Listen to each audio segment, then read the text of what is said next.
Bonjour, bonjour tout le monde, bonjour. Bonjour pour ce nouveau jour, pour ce dimanche 22 juin 2025. Nouveau jour et nouvelle semaine qui commence. Comment allez-vous? Comment allez-vous? Comment allez-vous? De toute façon, j'espère que vous vous portez bien, par la grâce de Dieu. Donc déjà, je précise que si vous entendez la musique, si vous écoutez la musique, je n'ai aucun droit d'auteur sur les musiques qui vont être jouées. Alors, nous nous retrouvons en fait pour parler des choses importantes, des choses qui nous nourrissent, des choses qui donnent un sens à nos vies parce que beaucoup de personnes ont tellement de problèmes. Les gens sont perdus, les gens ont besoin d'avoir une réelle connexion avec le Créateur, avec, avec eux-mêmes. Et les gens ont besoin de retrouver un sens à leur vie. Trop de vies sont dans le chaos. Donc, cette matinée, en fait, nous voulons rendre grâce au Seigneur, premièrement. Nous allons rendre grâce au Seigneur, premièrement, pour la semaine qui s'est bien déroulée. Et évidemment, nous allons prendre un petit moment d'exhortation également. On, on va vraiment parler de choses très, très, très, très importantes. Donc, cette semaine, en lisant Lévitique 4, 5, 6, et justement, il m'est arrivé à comprendre certaines choses de manière profonde. C'est ce que je vais partager avec vous ce matin, afin d'attirer votre attention et de vous exhorter. C'est en même temps une convocation assez urgente que je vais donner à tout un chacun. Donc, je vous prierai de rester, suivre jusqu'à la fin. Donc, premièrement, nous allons rendre grâce au Seigneur. Merci Seigneur pour la semaine qui s'est passée. Merci pour tout ce que tu as fait. C'est toi qui nous as gardés. C'est toi qui nous as protégés. C'est toi qui as été là. Tu es l'alpha et l'oméga. Voilà, rien ne nous appartient. Donc, tout ce que nous avons pu avoir cette semaine, tout ce que nous avons pu bénéficier, Seigneur, le souffle de vie, la santé, euh, tout ce que nous avons pu faire, tout ce que nous avons pu accomplir, tout ce que nous avons pu avoir, c'est toi, Seigneur, c'est toi, parce que tout appartient, y compris nous. La seule chose qui nous est donnée, c'est ta parole. La seule chose qui est vraiment pour nous, ce que tu nous donnes, c'est ta parole. Mais en ce qui concerne nous-mêmes, c'est-à-dire moi-même, je ne m'appartiens pas, je t'appartiens toi, à toi, Seigneur. Les enfants que tu m'as donnés, tout le monde t'appartient.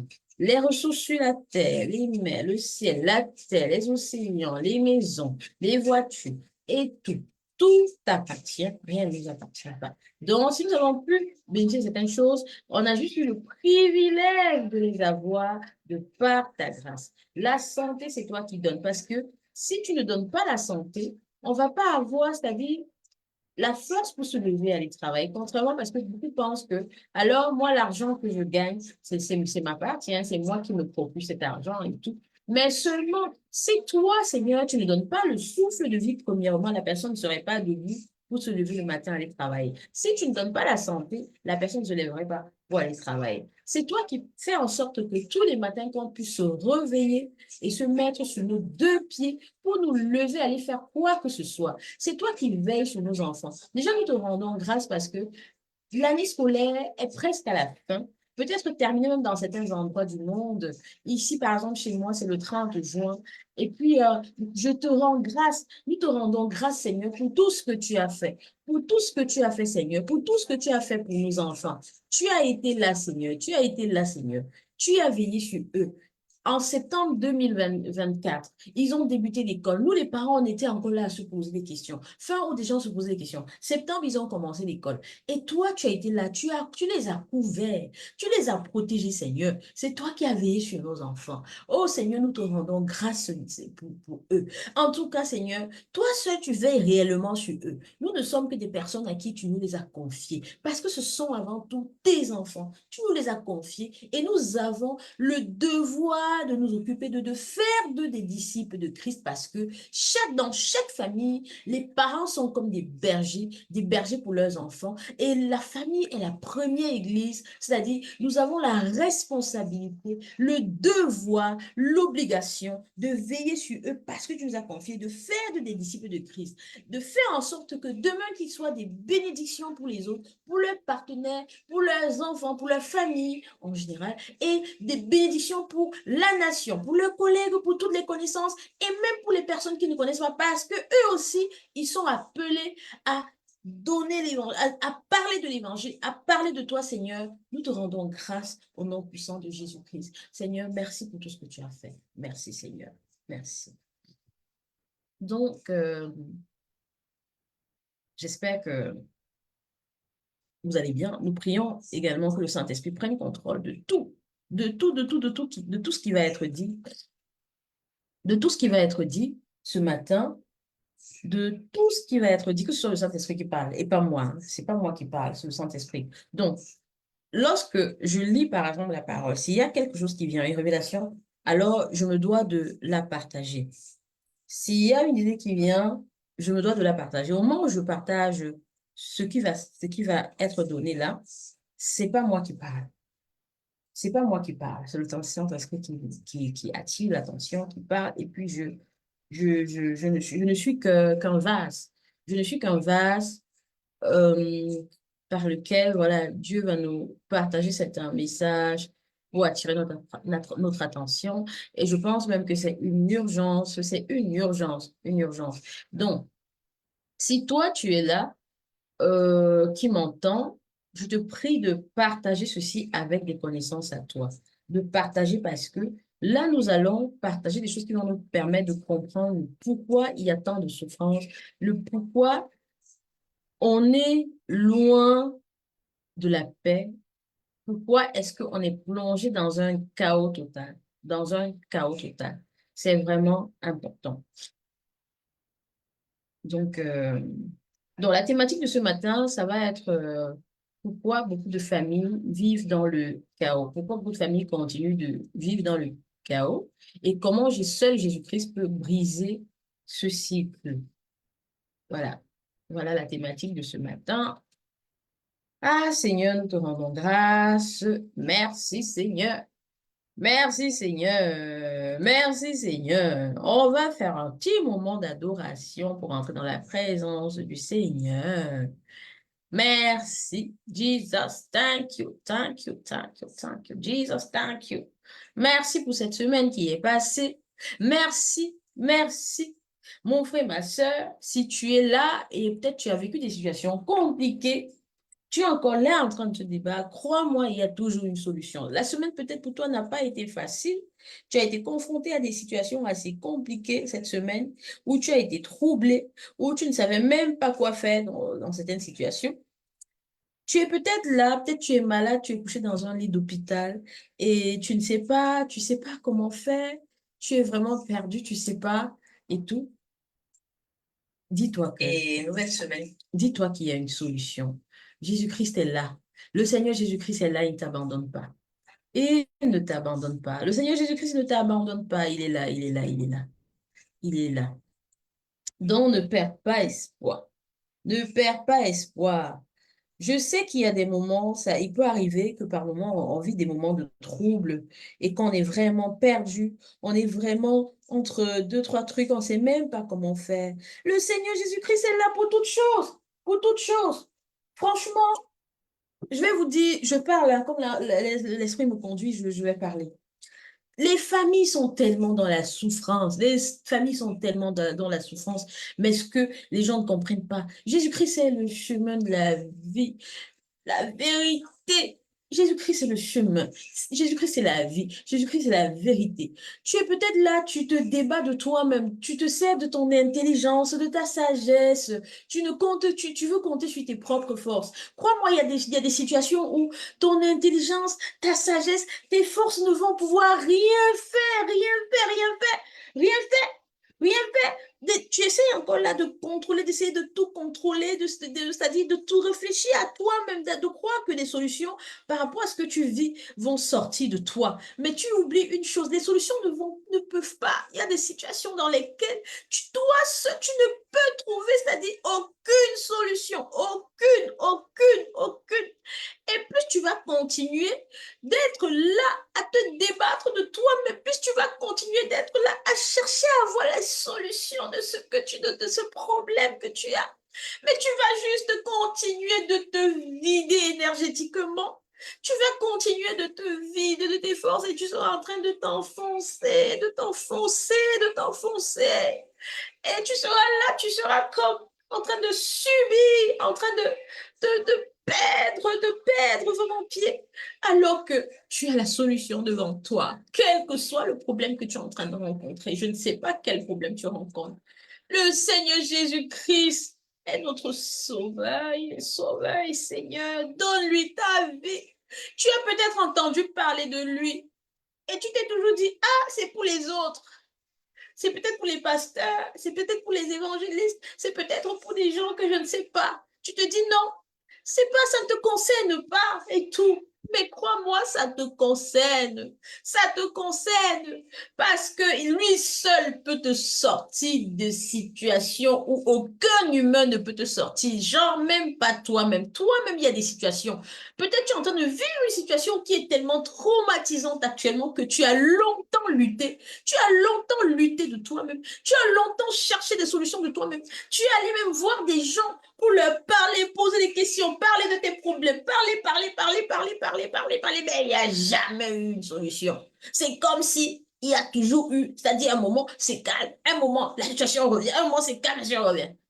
Mon frère, ma soeur, tourne-toi vers le Seigneur Jésus-Christ.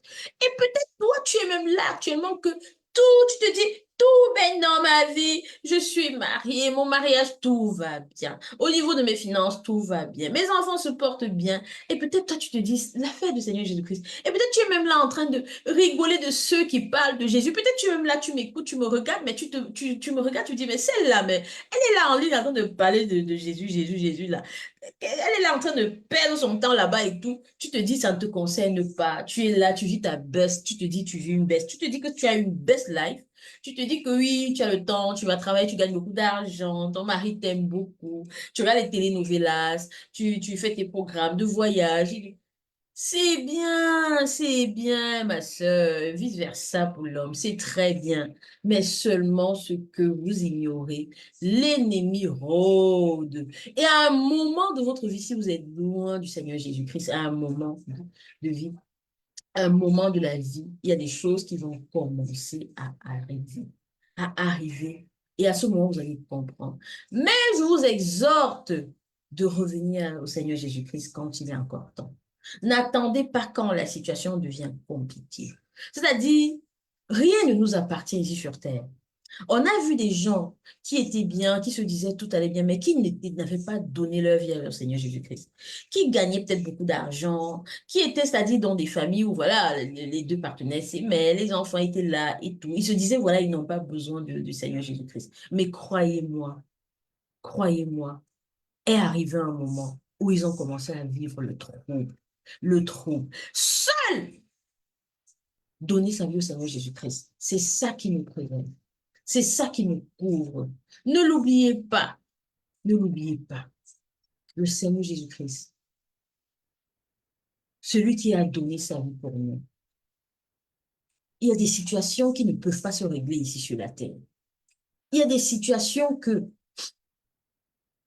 nous ne pouvons pas dire qu'on va continuer de lutter de nous-mêmes. Non. Il y a des situations qui arrivent, que tu le veuilles ou pas, tu ne pourras pas trouver une solution de toi-même. Ton intelligence, ta sagesse, tes forces ne vont servir à rien. Tout ce que tu peux avoir comme, c'est-à-dire force, c'est de Et intelligence ou sagesse, c'est de te tourner vers la parole.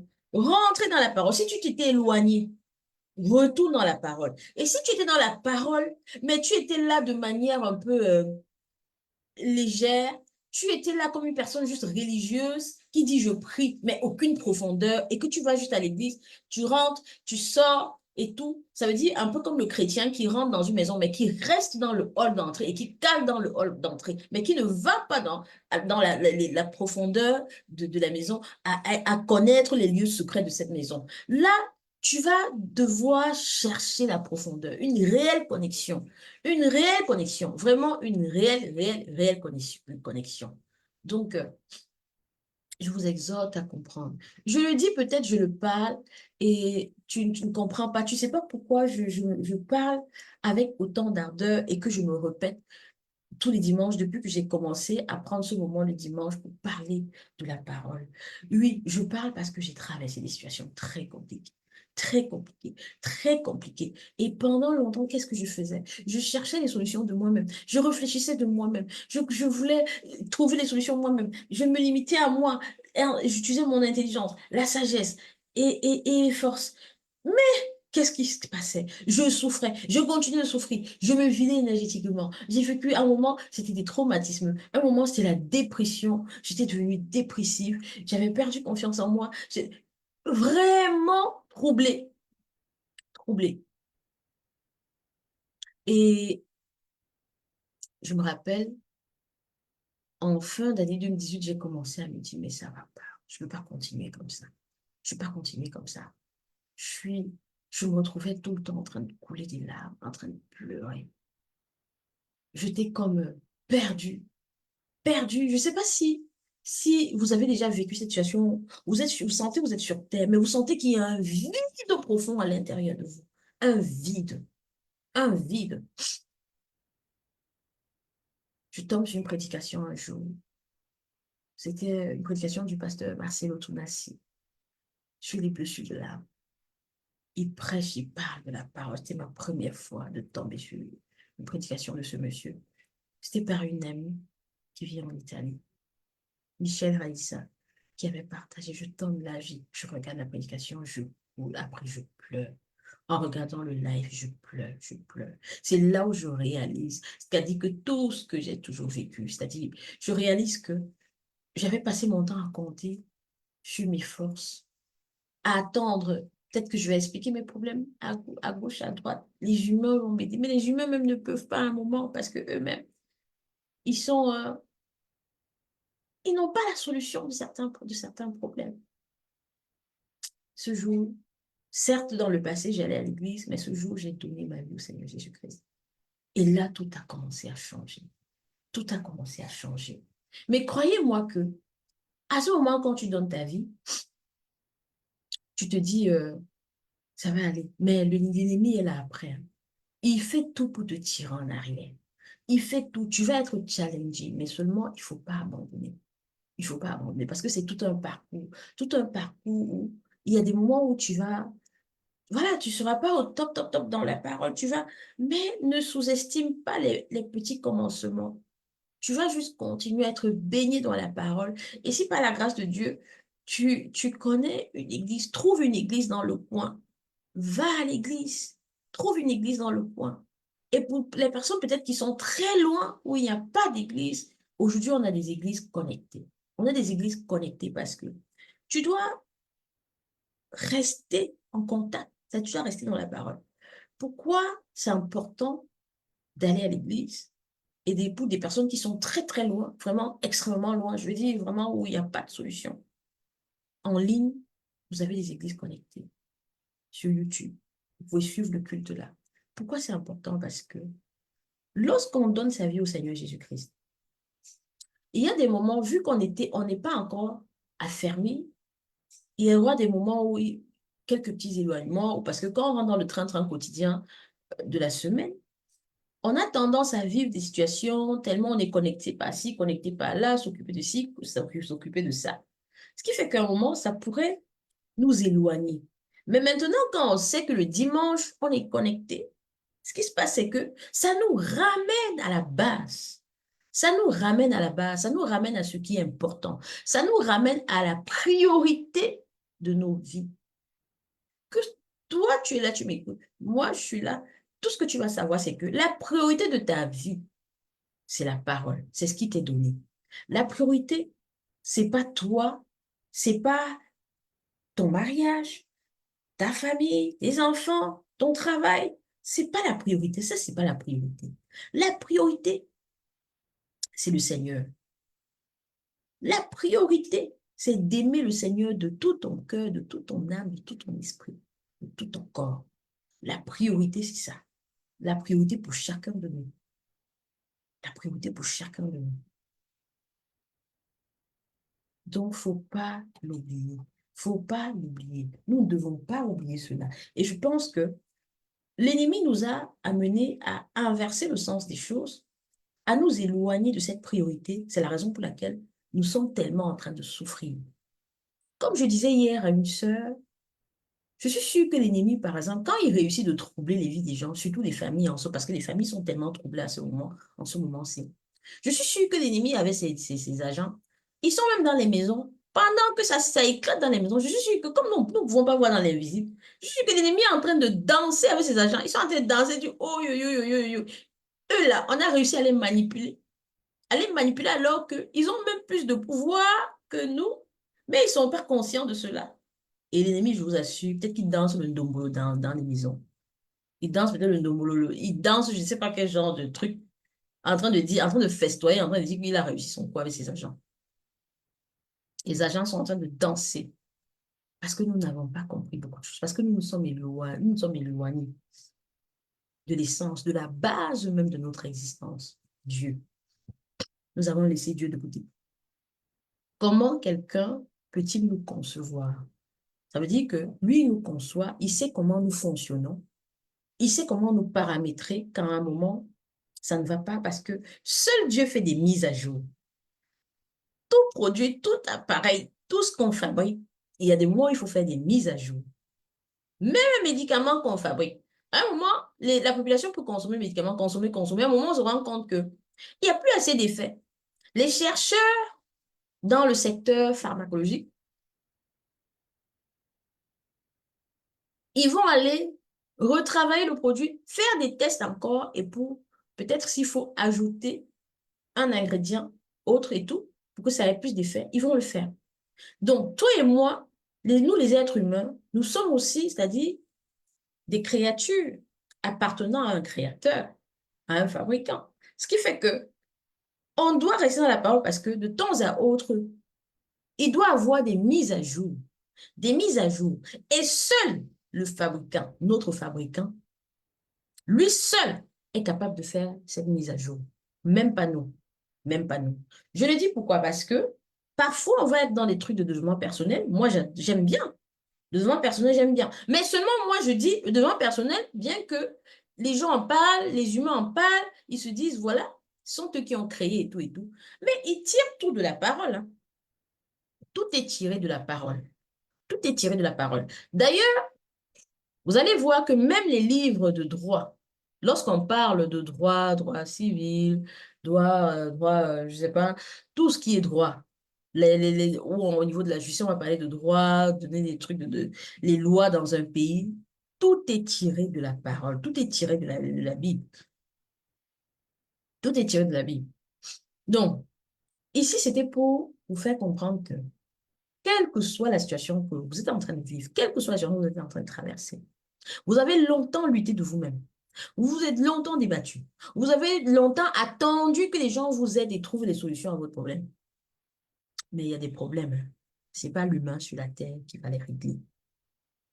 Il y a des problèmes où toi qui vis ce problème, toi qui vis cette situation, ou peut-être toi tu ne vis pas de situation, mais tu as une sœur ou un frère qui vit une situation similaire que tu as eu à remarquer, à regarder que la personne continue de vivre ce trouble. Mais je vais te dire, parle à ce frère ou à cette sœur que la solution, c'est de donner sa vie au Seigneur Jésus-Christ, de chercher la profondeur. Si c'est toi-même, tu dois faire cela.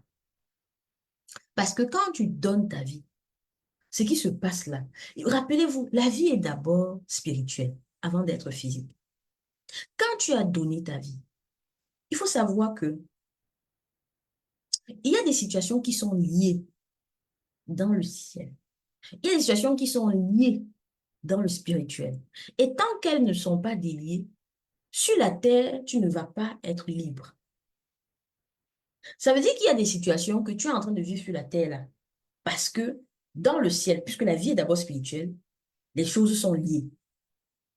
Mais toi, comme tu es sur la terre physique, tu cherches les solutions de toi-même. Ça veut dire que tu es en train de juste considérer ta situation physique où tu vas expliquer aux gens, tu te dis, voilà, les gens vont t'aider aussi à trouver la solution. Ça veut dire que tu considères juste l'aspect de la vie sur terre, l'aspect physique, tu ignores c'est-à-dire l'aspect spirituel. Pourtant, c'est l'essence, parce que nous sommes même d'abord esprit. Nous sommes esprit. Ce corps que j'ai n'est qu'un vase qui me permet de circuler sur la terre. C'est pas ce corps qui me définit. C'est juste le véhicule par lequel je vais circuler sur la terre, tout comme toi, ton corps et tout.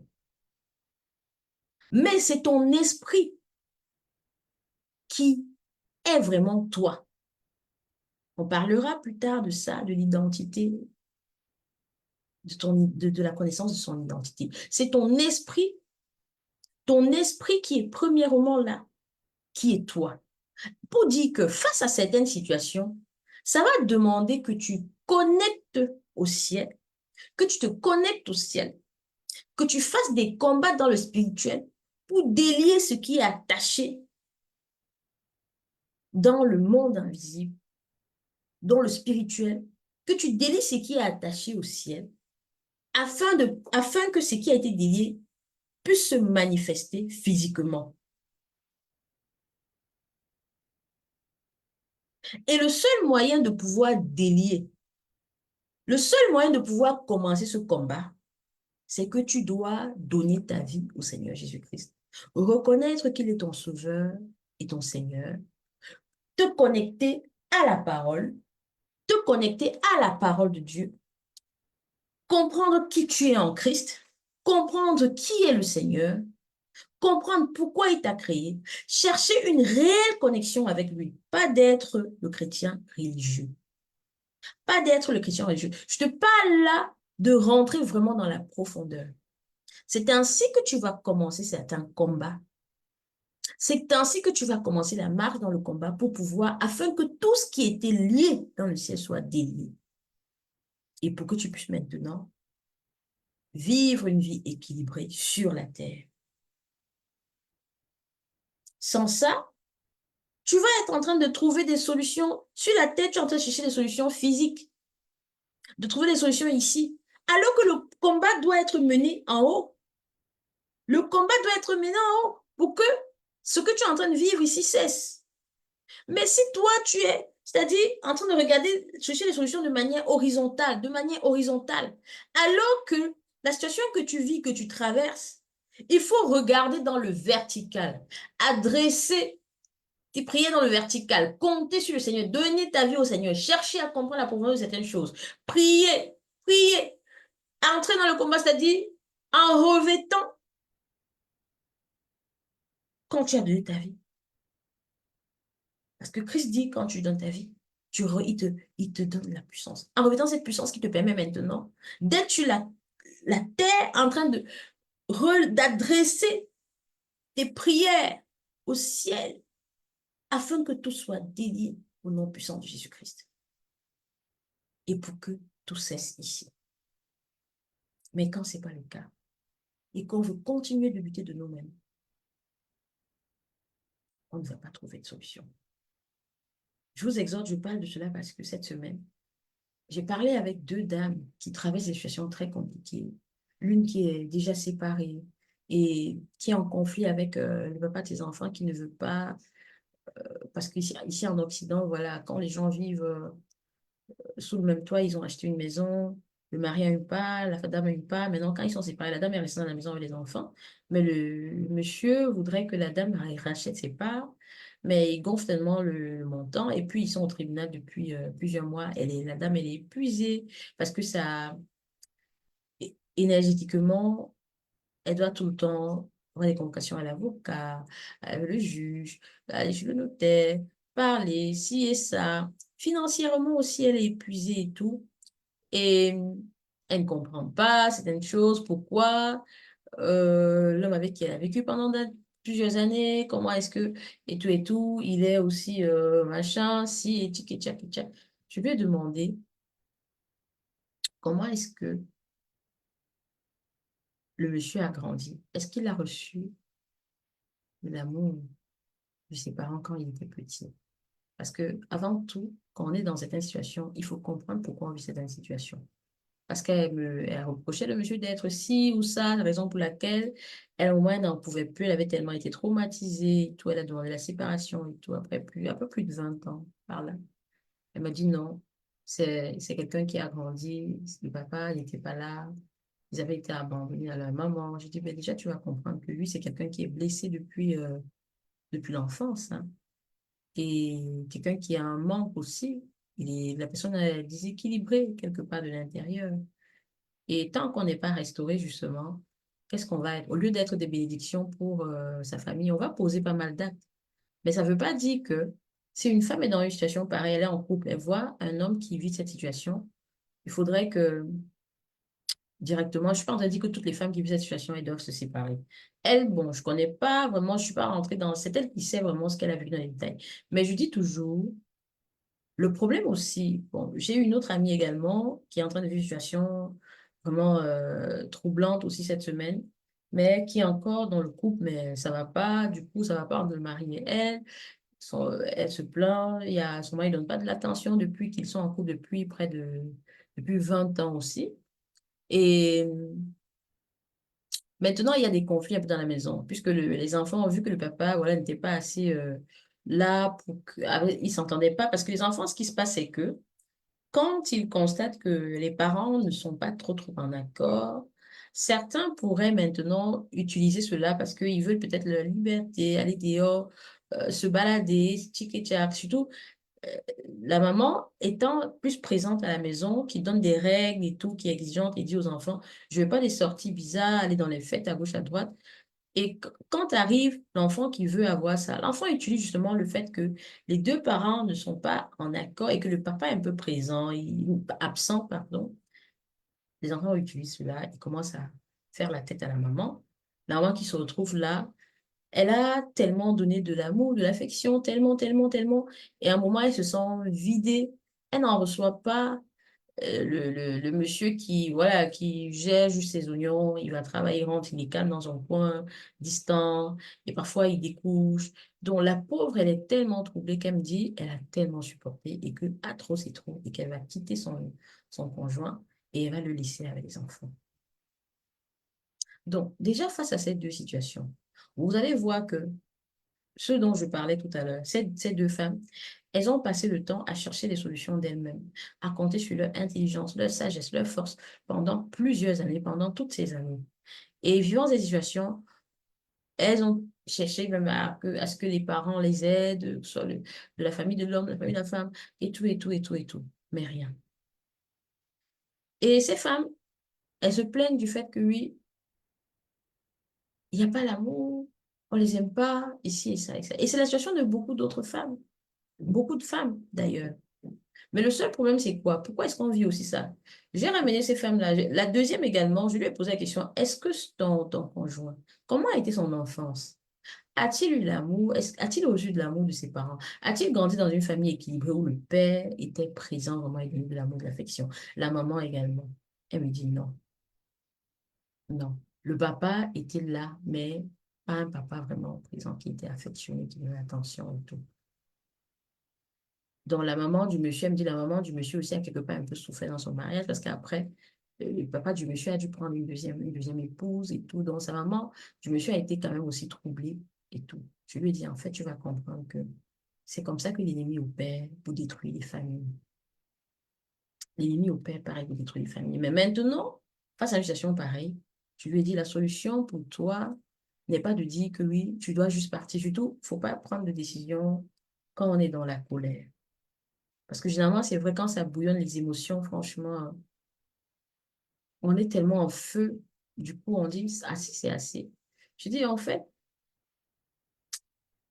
c'est parce que aussi, on s'est éloigné de la parole. On est rentré dans l'institution divine ce qu'on appelle mariage, qui est une institution divine, en laissant le créateur de cette institution de côté. Pourtant, c'est lui qui est censé, c'est lui qui normalement lie deux personnes. Et lorsqu'on lui donne nos vies, il bénit les unions et veille maintenant afin que l'ennemi ne puisse pas rentrer là-dedans. Mais on s'est éloigné de la parole et que on vit juste le mariage, on s'est éloigné de Dieu. On vit juste l'union conformément au monde, conformément à ce que l'ennemi nous a fait croire, la chair, s'aimer comme ça, faire des enfants, chercher de l'argent, parler des investissements et tout. Là, c'est charnel. C'est juste charnel. Pourtant, la vie est spirituelle. Ça veut dire que même le mariage, qui est une institution divine, doit d'abord être un mariage spirituel. C'est-à-dire afin que toutes les bénédictions que l'Éternel pose, toutes les couvertures qu'on devrait avoir contre les attaques de l'ennemi, il n'y en a pas. Et du coup, quand l'ennemi vient pour attaquer, le champ est libre, ouvert. Raison pour laquelle il rentre, il frappe plusieurs familles. Et aujourd'hui, c'est ce qui se passe. Tellement de familles sont attaquées. On fera on parlera dans un autre enseignement concernant la famille, le mariage, la famille, comment est-ce que l'ennemi opère pour détruire les enfants. Parce qu'il faut savoir aujourd'hui que ce que l'ennemi veut, beaucoup plus même, c'est de détruire la jeunesse. C'est de détruire les enfants. C'est ce que l'ennemi cherche aujourd'hui. Et malheureusement, beaucoup de parents n'ont pas conscience de cela. Ils n'ont pas conscience du pourquoi certaines situations sont vécues. Donc, il est important de faire très, très attention à certaines choses. Donc, ça, c'était juste un moment pour partager avec vous quelques points qui créent tellement de vide maintenant. Alors, on va rentrer dans la thématique qu'on doit aborder cette semaine, ce jour, ce dimanche. Pourquoi beaucoup de familles vivent dans le chaos et comment seul Jésus-Christ peut briser ce cycle et les cycles même, les cycles de chaos.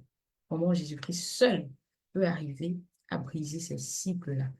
Donc, ça va être l'enseignement de ce matin. Ça découle de la lecture de la parole que j'ai eue hier en matinée et ça m'a permis de comprendre beaucoup de choses. Hier, j'ai lu en fait Lévitique 4, 5 et 6. Et franchement, ce que j'ai pu comprendre, c'est ce que je vais partager avec vous, ce que m'a permis de comprendre.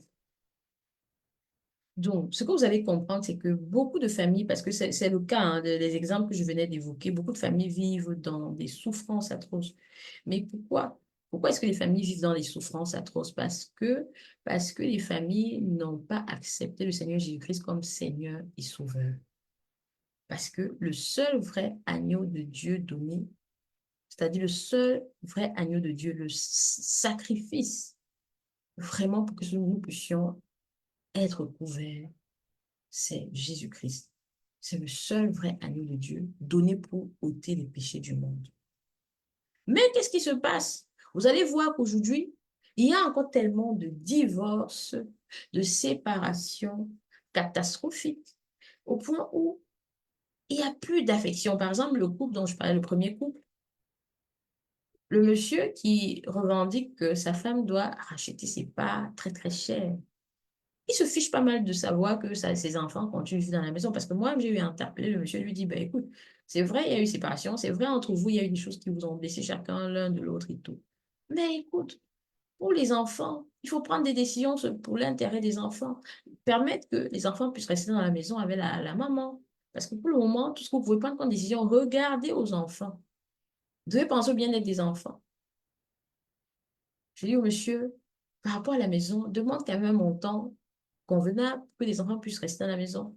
Pour qu'on ne puisse pas les déloger. Parce que s'ils quittent la maison, ils vont se retrouver, je ne sais dans quel quartier. Et les écoles qui étaient tout proches et tout.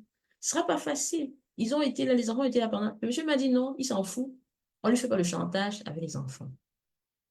Là, et également, pour ne pas payer la pension alimentaire à la maman, Lui, il demande la garde alternée. Il veut avoir, c'est-à-dire, genre, par exemple, la dame va avoir les enfants 2 semaines. C'est-à-dire, en un mois, la dame garde les enfants 2 semaines, lui garde les enfants 2 semaines. Pourtant, il n'a pas le temps. Pourtant, il travaille. Déjà, au niveau de la justice, on lui a donné un seul jour pour le moment, en attendant que, au niveau du tribunal, les juges prennent la décision, si on accepte ou pas la garde alternée. Monsieur, pour le moment, a juste la garde le mercredi. Mais le mercredi, d'ailleurs, il finit son travail tard. Il doit appeler les gens à gauche, à droite, d'aller chercher ses enfants. On le laisse les enfants chez lui, si possible, pour que lui rentre du boulot peut-être vers 18 avant de s'occuper d'eux. À défaut, les enfants restent à la garderie, à l'école. Déjà, le mercredi, il n'a pas le temps, mais il veut là en train de demander la garde. Tout ça pourquoi? Parce qu'il se dit, il ne va pas donner un 5 francs à la dame. Il ne paye pas c'est-à-dire de pension alimentaire à la dame pour les enfants. Il ne veut pas. Donc, pourtant, le monsieur, il est en train de vivre sa vie, il a sa baisse là, il a une nouvelle copine, il vit sa vie et tout. Mais il est en train de demander à avoir la garde des enfants. Pourtant, il n'a pas le temps. Donc, quelque part, il le fait même juste parce qu'il veut faire souffrir la dame. Ce n'est même plus par rapport à l'intérêt des enfants. Posez-vous la question de savoir, mais pourquoi tant de méchanceté dans les cœurs? Pourquoi? On est éloigné. On n'a pas accepté Jésus-Christ dans nos vies et tout. Voilà pourquoi j'ai dit à la dame, elle doit se donner au Seigneur Jésus-Christ. Elle doit arrêter de chercher les solutions d'elle-même, d'expliquer aux gens à gauche, à droite et tout, et compter justement dire que la justice. Je lui ai dit, même là, tu dois donner ta. Et je lui ai dit, la première recommandation, c'est que tu dois comprendre le pourquoi ce monsieur a certains agissements. Lui-même, il n'a pas reçu de l'amour. Puisque je lui ai demandé comment était son enfance. Puisque quand tu rencontres quelqu'un, c'est qu'il te parle de sa vie. Il me dit, oui, il n'a pas reçu. Je lui ai dit, mais tu dois comprendre que voilà, lui, il souffre aussi. Lui, ce n'est qu'une victime du malin. Ce n'est qu'une victime. Pareil que lui, maintenant, il est en train d'agir pour que le cycle continue, pour que ses enfants aussi deviennent des victimes. Je dis, mais maintenant, toi, pour briser cela, tu dois donner ta vie au Seigneur Jésus. Tu dois rentrer dans les prières, parce que c'est des situations que c'est dans la prière que tu règles. Et tu dois pardonner. Pardonner à ce monsieur et demander à Dieu de veiller sur lui. Tu dois demander à Dieu de le bénir. Mais qu'est-ce qui se passe? Des familles sont perdues, des situations chaotiques qui se passent. Pourquoi est-ce qu'on est tellement plongé dans le chaos? C'est parce que les gens vivent encore enfermés dans des pratiques religieuses mortes et des traditions inutiles. Parce que les gens sont dans des pratiques religieuses mortes. C'est-à-dire que tu vois des gens, on se dit, oui, on va à l'église, on prie, mais après, quand on regarde dans ta vie, comment tu vis, est-ce que tu t'es vraiment donné au Seigneur Jésus? Est-ce que tu as vraiment donné ta vie? Est-ce que tu as conscience du sang de Jésus-Christ qui a coulé à la croix? Est-ce que tu as conscience des lois, des commandements, des préceptes, des ordonnances données par l'Éternel et que tu dois respecter? Et tu respectes cela parce que c'est ça qui te protège. Dieu n'a pas besoin de nous, c'est nous qui avons besoin de lui. Tout ce qu'il a donné comme loi, comme commandement, comme ordonnance, comme précepte, comme justice, tout ce qu'il a donné et qu'il nous demande d'exécuter, de respecter, de vivre cela. Pourquoi est-ce qu'il demande de vivre dans la sanctification? C'est pas pour lui. En réalité, c'est pour notre propre bien. Parce qu'il sait que le malin qui a été déchu rôde pour attaquer et détruire les humains. Et Dieu sait que vivre dans la sanctification en mettant en pratique ses commandements, ses préceptes, ses lois, c'est ça qui va faire en sorte qu'il n'y ait pas de porte ouverte pour que l'ennemi puisse avoir accès à ta vie. Parce que l'ennemi, pour attaquer les gens, les familles et tout, il passe par des portes ouvertes. Et les portes ouvertes, c'est quoi? C'est des vies de péché, des vies où on n'est pas connecté avec Dieu, où on vit selon le monde et tout. Donc, il y a tellement d'erreurs, tellement de péchés. Et les péchés, et même on continue de subir, même par rapport aux péchés commis par nos ancêtres.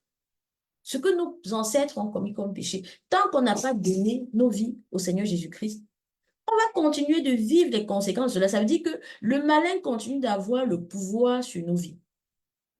Donc, qu'est-ce qui se passe maintenant? C'est que les familles n'ont pas compris qu'il faut donner leur vie au Seigneur Jésus-Christ.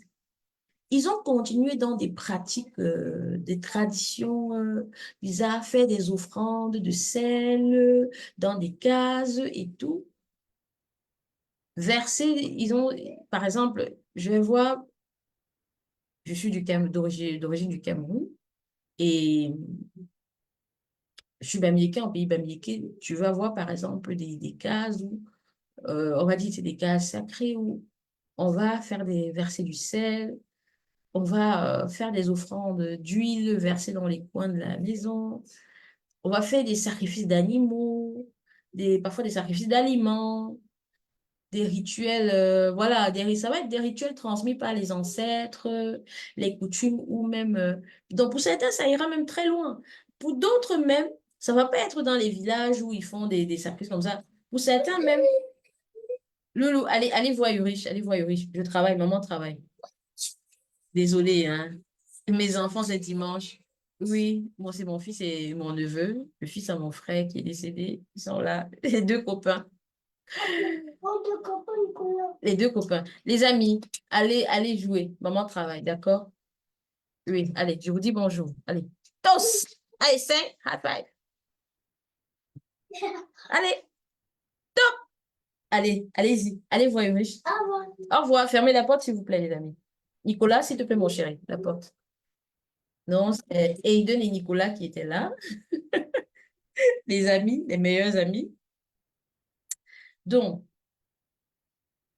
je suis en train de dire que les familles continuent de faire ces trucs en disant des rituels, des offrandes, des trucs, ces sacrifices et tout. Quand ils ont des problèmes, quand ils sont confrontés à une situation, ils se disent, voilà, c'est la solution. Pour certains même, ils vont aller chez des marabouts, des charlatans, arriver là-bas, on va leur dire, OK,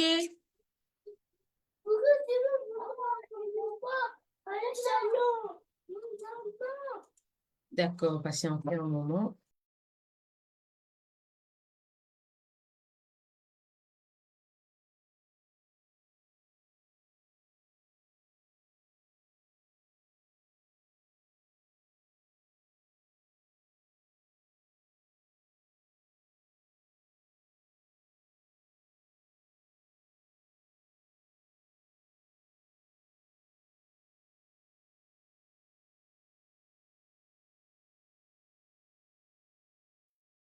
Alors, je reviens. Donc, comme j'expliquais, pour certains même, qu'est-ce qui va se passer? Pour certains, ils vont avoir des problèmes, ils vont avoir des situations compliquées. Ils vont... Oh, les amis, allez voir Ulrich. Non, non, c'est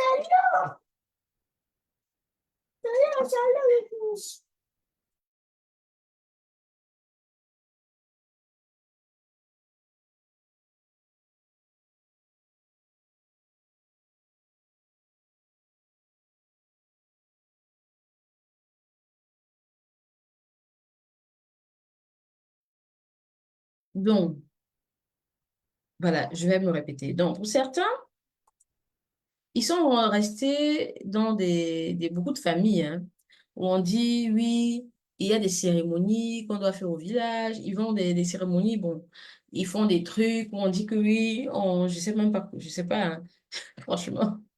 Tout ce que je me souviens, c'est que chez mon père, la cérémonie qui avait été faite il y a de cela plusieurs années, ma mère était décédée, j'étais encore toute jeune fille. On a dit cérémonie des jumeaux, je crois, puisque mon papa a des enfants, des jumelles, mais bon, ça, c'était une cérémonie qui concernait toute la famille. Ce qui s'est passé, c'est que certains, bon, ma mère ne vivait plus, du coup, nous, on était très jeunes. Du coup, personne ne nous a amenés pour dire que, OK, on fait ces trucs-là sur vous et tout. Nous, on était là-bas, on n'a pas fait ces choses-là sur nous et tout. Mais certains sont allés et certaines mamans prenaient leurs enfants pour aller un peu au champ, faire ces cérémonies-là sur leurs enfants et tout. Je me rappelle ce jour, ma petite sœur, je sais pas plus quel âge j'avais, mais j'avais moins de 18 ans, hein. Ma petite sœur qui vient me dire, mais chaque maman en train de, mes tantes, l'autre épouse de mon père qui avait pris ses enfants, qui était en train de faire sur ses enfants, mes tantes aussi, les soeurs de mon père qui faisaient sur leurs enfants. Mais nous, on était là, puisque notre maman était à décider, on nous a pas touché, on n'a rien fait. Ma petite sœur qui me dit, Euh, regarde, chaque maman est en train de faire, mais nous, on est là, personne ne s'occupe de nous. J'ai dit, ben écoute, Claire, j'étais très jeune, mais curieusement, le Seigneur m'avait fait comprendre certaines choses un peu plus tôt. Je dis à ma petite sœur, ben écoute, Claire, faut pas te déranger, hein. Mon petit frère qui était aussi là, qui était voilà. J'ai dit, il faut pas te déranger. Mon petit frère qui est décédé, qui était là, oui, ils viennent vers moi. J'ai dit, non, ne vous inquiétez pas. Tout ce qu'on fait là, c'est Dieu qui protège les gens, c'est Dieu qui garde les gens. Donc, même si on n'a rien fait pour nous, ne vous dérangez pas. Seul Dieu protège, seul Dieu garde vraiment. J'ai dit ça à ma petite soeur, je suis restée tranquille et tout. J'étais zen, hein. Donc, beaucoup de familles font cela. Ben, là où j'ai commencé à me poser que c'est que je regarde les vies des gens. Les vies sont, voilà, les vies sont, il y a des catastrophiques. Des vies ne ressemblent à rien. On ne vit pas vraiment le ciel sur la terre, malgré que les gens aillent faire ces choses-là. D'ailleurs, il y a de cela quelques temps, quand mon frère est décédé, après, je suis retournée ici, on me rappelle l'enterrement, je suis retournée ici, j'ai ma tante qui m'appelle en me disant, voilà, par rapport au décès, parce qu'il y a tellement de décès, des décès, surtout dans la famille de ma mère, il y a tellement des choses bizarres qui se passent. Parce que j'avais déjà fait cette remarque, même à mon petit frère, quand mon petit frère vivait. Gloire à Dieu, mon petit frère a donné sa vie au Seigneur Jésus-Christ, hein, avant de partir. Donc, quand il a été attaqué, malade, et tout, en 2023, il a donné sa vie au Seigneur Jésus-Christ. Et c'est une année plus tard qu'il nous a quittés. Et j'avais eu à remarquer, je disais à mon petit frère, dans la concession de mon grand-père, le papa de ma maman, il y a tellement de personnes qui ont quitté la Terre très jeunes, des morts bizarres, maladies précoces, et puis les vies des gens qui sont un peu chaotiques. Tu vois, les femmes, elles se débattent et tout, dans les mariages, c'est pas facile. Et puis après, ça va conduire au divorce, à la séparation. Où tu vois les vies des gens, ça ressemble à rien. Les gens se battent, mais financièrement, même s'ils gagnent de l'argent, ils vont rien faire de bon avec. Ils vont rien faire de bon avec. Et moi-même, je ressentais sur moi que j'avais l'impression que ma vie, là, je me battais beaucoup pour voir. C'était comme s'il y a quelque chose qui me bloque. C'est-à-dire, à chaque fois que je vais vouloir faire quelque chose de bien, il y a quelque chose qui me bloque et qui me retient. Il y a quelque chose qui me bloque. C'est comme si, comme s'il y a des chaînes qui font que tu es lié et tout. Je regarde au vie de mes oncles maternels. Il n'y a personne que tu regardes, que la vie. Les gens sont comme troublés, perdus, à s'occuper que de ce qui n'est pas bon et tout. Mes tantes, je regarde, rien quoi, rien. Tu regardes, il n'y a rien de bon qui se passe, qui se produit, des vies et tout. Je dis, mais c'est pas possible. En fait, j'ai commencé à avoir ces réflexions parce que c'est quand mon petit frère tombe malade en 2023. Je commence à voir, je me pose ces questions, je me pose des questions et tout. Parce qu'avant mon petit qui me tombe malade, j'ai eu pas mal d'oncles et tantes, c'est-à-dire des frères et sœurs de ma mère, vu que mon grand-père était polygame, qui avaient perdu leur vie et tout. Donc c'est là où j'ai commencé à me poser des questions et tout. Et quand je regarde aussi, ce qui va se passer dans les familles, c'est que quand il va y avoir des situations, les familles vont aller chez les marabouts et tout parfois, ou les charlatans. Là-bas, on va leur dire, apportez telle chose, apportez telle chose. Parfois, on leur demande d'apporter des trucs des animaux et pour que on fasse des trucs, des sacrifices, on verse le sang et tout. Mais seulement, ils ne savent pas. Quand tu vas voir le charlatan, le marabout, lui qui l'envoie faire le travail qu'il est en train de faire, qui l'envoie, qui l'envoie. Parce que sur cette terre, il faut savoir que, qu'on le veuille ou pas, tu peux faire, que tu le dises ou que tu ne le dises pas, tu as déjà fait un choix de qui tu suis. Soit tu suis Dieu, soit tu suis malin. Que tu le dises ou que tu ne le dises pas, même pour ceux qui ont dit qu'ils n'ont pas encore fait le choix, tu as déjà fait le choix. Parce que ne rien dire, c'est toujours faire un choix. Parce que ça va se voir de par ta manière de vivre, de par ce à quoi tu donnes de l'importance. Parce que si tu vis de telle sorte que tu dis non, je ne fais pas, je fais du mal à personne, même si je ne suis pas chrétienne, je fais du mal à personne. Non, tu as fait un choix. Parce que si tu es en train de faire le culte de la personnalité, donc tu te dis, oh, je suis important, je donne de l'importance, et toi que tu fais le culte de la personnalité, là, tu as fait un choix. Tu as fait un choix, que tu veux ou pas. Donc, pourquoi est-ce que les gens restent dans ces trucs-là? On revient au sujet vraiment. Pourquoi est-ce que les gens restent dans des, des sacrifices, de faire des offrandes, des trucs, dans les lieux secrets, des cas sacrés. Et pourquoi est-ce que certains vont même chez les marabouts faire ces choses-là et tout et tout? Pourquoi est-ce que dans les villages, il y a des gens qu'on va considérer comme des gens chez qui on part pour faire certains sacrifices et certains machins, machins, machins? Pourquoi? Pourquoi?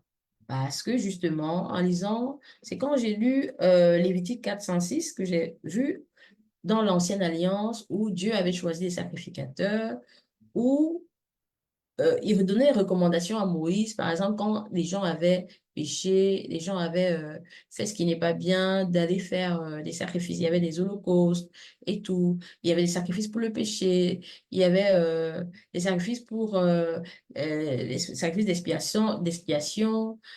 Il y avait voilà, des sacrifices d'action de grâce et tout. Donc les gens ramenaient des taureaux, des gens ramenaient des chèvres, selon la situation qui avait été vécue, pour pouvoir se libérer des chaînes du péché afin que le mal ne puisse pas attaquer. C'est ce qui était fait. C'est ce qui était fait dans le passé. Mais Jésus-Christ est venu tout changer. Jésus est venu tout changer, mais ce qui se passe, c'est que beaucoup n'ont pas compris que nous ne vivons plus dans l'ancienne alliance. C'est ce qui m'a permis de comprendre le pourquoi dans des villages, les gens disent on fait la tradition de nos ancêtres. Ils n'ont pas compris en fait que quand on parle d'ancêtres, par exemple, en Afrique, par exemple, au Cameroun, chez les Bamileke, beaucoup n'ont pas donné leur vie au Seigneur Jésus-Christ. Parce que beaucoup disent, non, on fait les choses comme la tradition de nos ancêtres. Mais ce qu'ils ignorent, vos ancêtres, qui étaient-ils? Vos ancêtres, qui étaient-ils? Qui étaient-ils? Vous allez comprendre que les ancêtres, là, c'est la parole. C'est ceux dont on parle dans la parole. Nous venons d'eux. Ça veut dire que à l'époque là, quand on faisait ces sacrifices, ce qui s'est passé, c'est que beaucoup de familles, de manière successive, après génération, beaucoup de familles sont restées dedans. Même quand on a dit que le Seigneur Jésus-Christ est là. Ce qui fait que dans les villages, il y a des gens qui sont là, qui disent qu'ils sont comme des, je sais pas comment on dit, les man ici, ou des gens qui disent qu'ils sont là pour que les gens viennent les voir pour faire des sacrifices et tout et tout. Certains même pas te faire. Ça, je dis, il faut faire très attention parce que ceux qui vont voir les marabouts, les charlatans, qui les envoie? Qui les envoie? Parce que le Seigneur, aujourd'hui, avec la nouvelle alliance, Dieu n'a pu envoyer des sacrificateurs, c'est-à-dire des sacrificateurs qui partent parler, quand on vient de seulement faire des sacrifices, c'est-à-dire couper les têtes des animaux chez eux ou donner l'huile, verser machin, qui partent devant les hôtels et tout. L'hôtel de Dieu aujourd'hui, avec la nouvelle alliance, c'est l'Église. L'Église, où tu viens, tu donnes ta vie au Seigneur Jésus-Christ. Parce que le sacrifice dans la nouvelle alliance, c'est Jésus-Christ.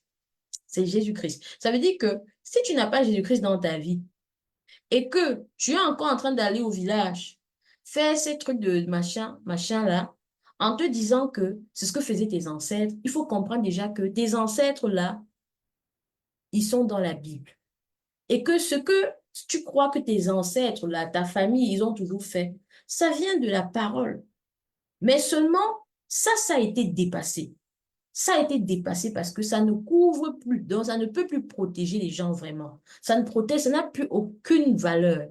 C'est la raison pour laquelle beaucoup de familles continuent de le faire. Et on va voir des vies bizarres et tout, des souffrances atroces, perte de vie, perte de personnes et tout.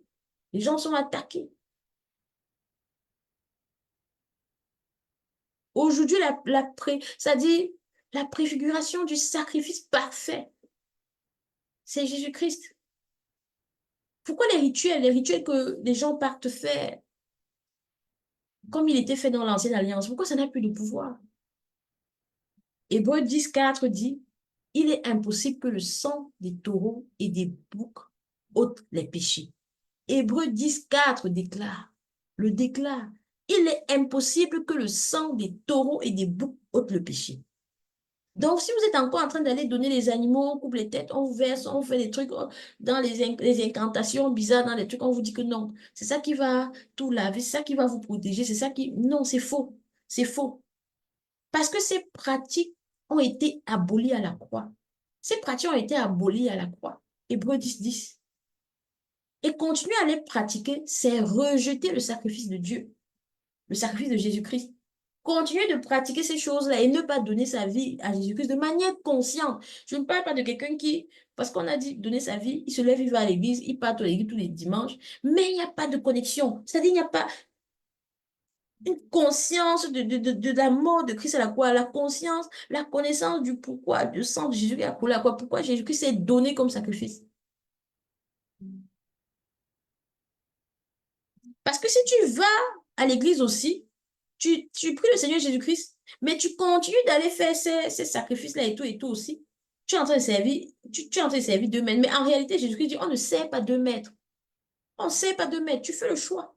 Et là, ce qui va prédominer, c'est que ton choix qui est déjà fait à partir de ce moment, c'est le malin que tu as décidé de suivre. Et le pire, c'est que dans certaines familles même vont jusqu'à consommer ces sacrifices. Je vais par exemple parler de ceux-là dans les villages qui se disent, voilà, ils sont des gens que c'est man ici, ou c'est ici, ou c'est quoi, je sais même pas quoi, qui sont comme ils se considèrent comme je sais même pas si je ne vais pas dire sacrificateurs ou des marabouts, c'est quoi. Et que les gens viennent leur donner des animaux et des trucs et machin, machin par rapport à leurs problèmes et tout. Et certains parents qui font ça, ils vont couper les têtes d'animaux, la faire ça là pour les gens, et après ils vont prendre ces animaux, donner à leurs enfants de manger, de consommer. Mais là, ils vont être en train de lier leurs enfants, de lier leurs enfants dans des choses, parce que déjà, on ne sait pas, ces gens qui aujourd'hui se mettent là pour être ceux-là à qui les gens viennent dire, oui, j'ai tes problèmes. Ils viennent avec la poule, viennent avec l'œuf, viennent avec ci, viennent avec ça. Et ils se mettent à couper les têtes, ils font les choses. Qui les envoie? Ce n'est pas Dieu. C'est pas Dieu qui les envoie. Voilà pourquoi beaucoup de familles en Afrique continuent d'être dans ces choses-là, mais disent que non, nos ancêtres ont fait ce qui... Et quand dans leur tête, ils disent nos ancêtres faisaient, ils voient juste peut-être leurs grands-parents, leurs arrière-grands-parents. Mais ils ignorent que quand tu leur parles de Jésus-Christ, allez là-bas, vos histoires d'église là, vos histoires d'église là. Mais ils n'ont pas compris que Jésus-Christ est réel. C'est vrai. Ce qui trouble les gens, peut-être, c'est de dire que ce sont les colons qui nous ont apporté la parole. Mais ce que vous ignorez, les colons, avant d'aller mettre toute la parole sur écrit, ils ont trouvé les Écritures où? Ils ont trouvé les Écritures. Ils sont allés les mettre sur écrit. C'est juste que certains ont pris ces écrits, venir les utiliser pour leur propre fin. Et ça a troublé les gens. Les gens n'ont pas eu l'esprit de discernement. Et les gens n'ont pas l'esprit de discernement pour comprendre que les colons qui sont venus ont juste utilisé peut-être les Écritures pour leur propre fin. Mais les Écritures existent. Ils savent que c'est notre vécu dans l'Antiquité. Ils le savent et ils savent qu'il y a la puissance derrière. Ils ont juste utilisé à leur propre fin. Je vais prendre l'exemple pour montrer que même aujourd'hui, certains utilisent les Écritures à leur propre fin. Et qu'il n'est d'autre que ce que les colons aussi ont fait dans le passé. Quand vous voyez, par exemple, quelqu'un qui se lève et ouvre l'église, commence à parler de Jésus-Christ, Jésus-Christ, Jésus-Christ, juste pour se faire, pour remplir ses poches d'argent, où il parle de Dieu, mais au fond, on regarde, il ne vit pas une vie de sanctification. Il est même pire que le païen, à faire le mal. Mais il parle de Jésus-Christ. Il a les gens dans l'église, il prend les offrandes, il prend les dîmes et tout. Mais au fond, il ne sert pas Jésus-Christ. Qu'est-ce qui se passe? En fait, il a fait comme les colons. Les colons qui sont venus, qui ont utilisé la parole pour assouvir les gens. Il est en train de faire pareil. Vous ne voyez pas cela. Le malin, déjà, l'ennemi, qu'est-ce qu'il fait? L'ennemi aussi se sert de ça. Mais pour détourner, il se sert de ça. Mais comment? Pas qu'il se sert de ça dans le bon sens. Il connaît tout ce qu'il y a dedans. L'ennemi sait qu'il y a de la puissance ici. Il sait qu'il y a de la puissance dans ce livre. Il sait que Dieu nous a donné les clés de la vie dans ce livre. Et alors, l'ennemi va chercher à contre-attaquer l'humain qui ne maîtrise pas ce qui est ici dedans. Mais l'ennemi maîtrise ce livre à la lettre, raison pour laquelle il cherche différents éléments pour contre-attaquer l'humain et empêcher l'humain d'avoir accès à ça, empêcher l'humain de connecter à Dieu, d'empêcher l'humain de connaître la parole. C'est ce que l'ennemi veille à faire. Parce qu'il sait que si l'humain a conscience de cela et vit la vie de Christ, vit la vie comme c'est noté ici, noté dans ce livre, avec toutes les recommandations, l'ennemi n'aura pas accès à sa vie. L'ennemi le sait. Raison pour laquelle, lui, il maîtrise bien chaque point. Et parce qu'en lui, en maîtrisant chaque point, il va connaître nos faiblesses. Il va connaître nos faiblesses.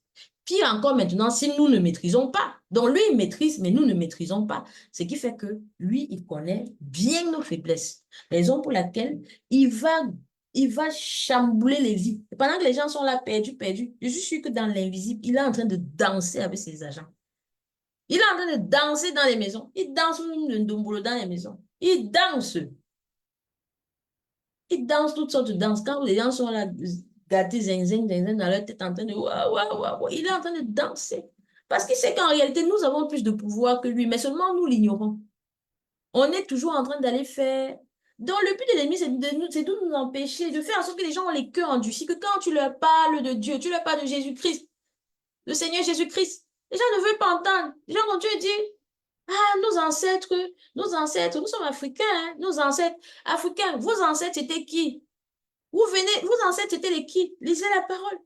Dans Lévitique 406, vous voyez les sacrifices d'animaux, machin, machin. Vos ancêtres qui pratiquent cela, qui ont pratiqué cela pendant plusieurs années, c'était de la Bible, mais seulement tout a été ajourné.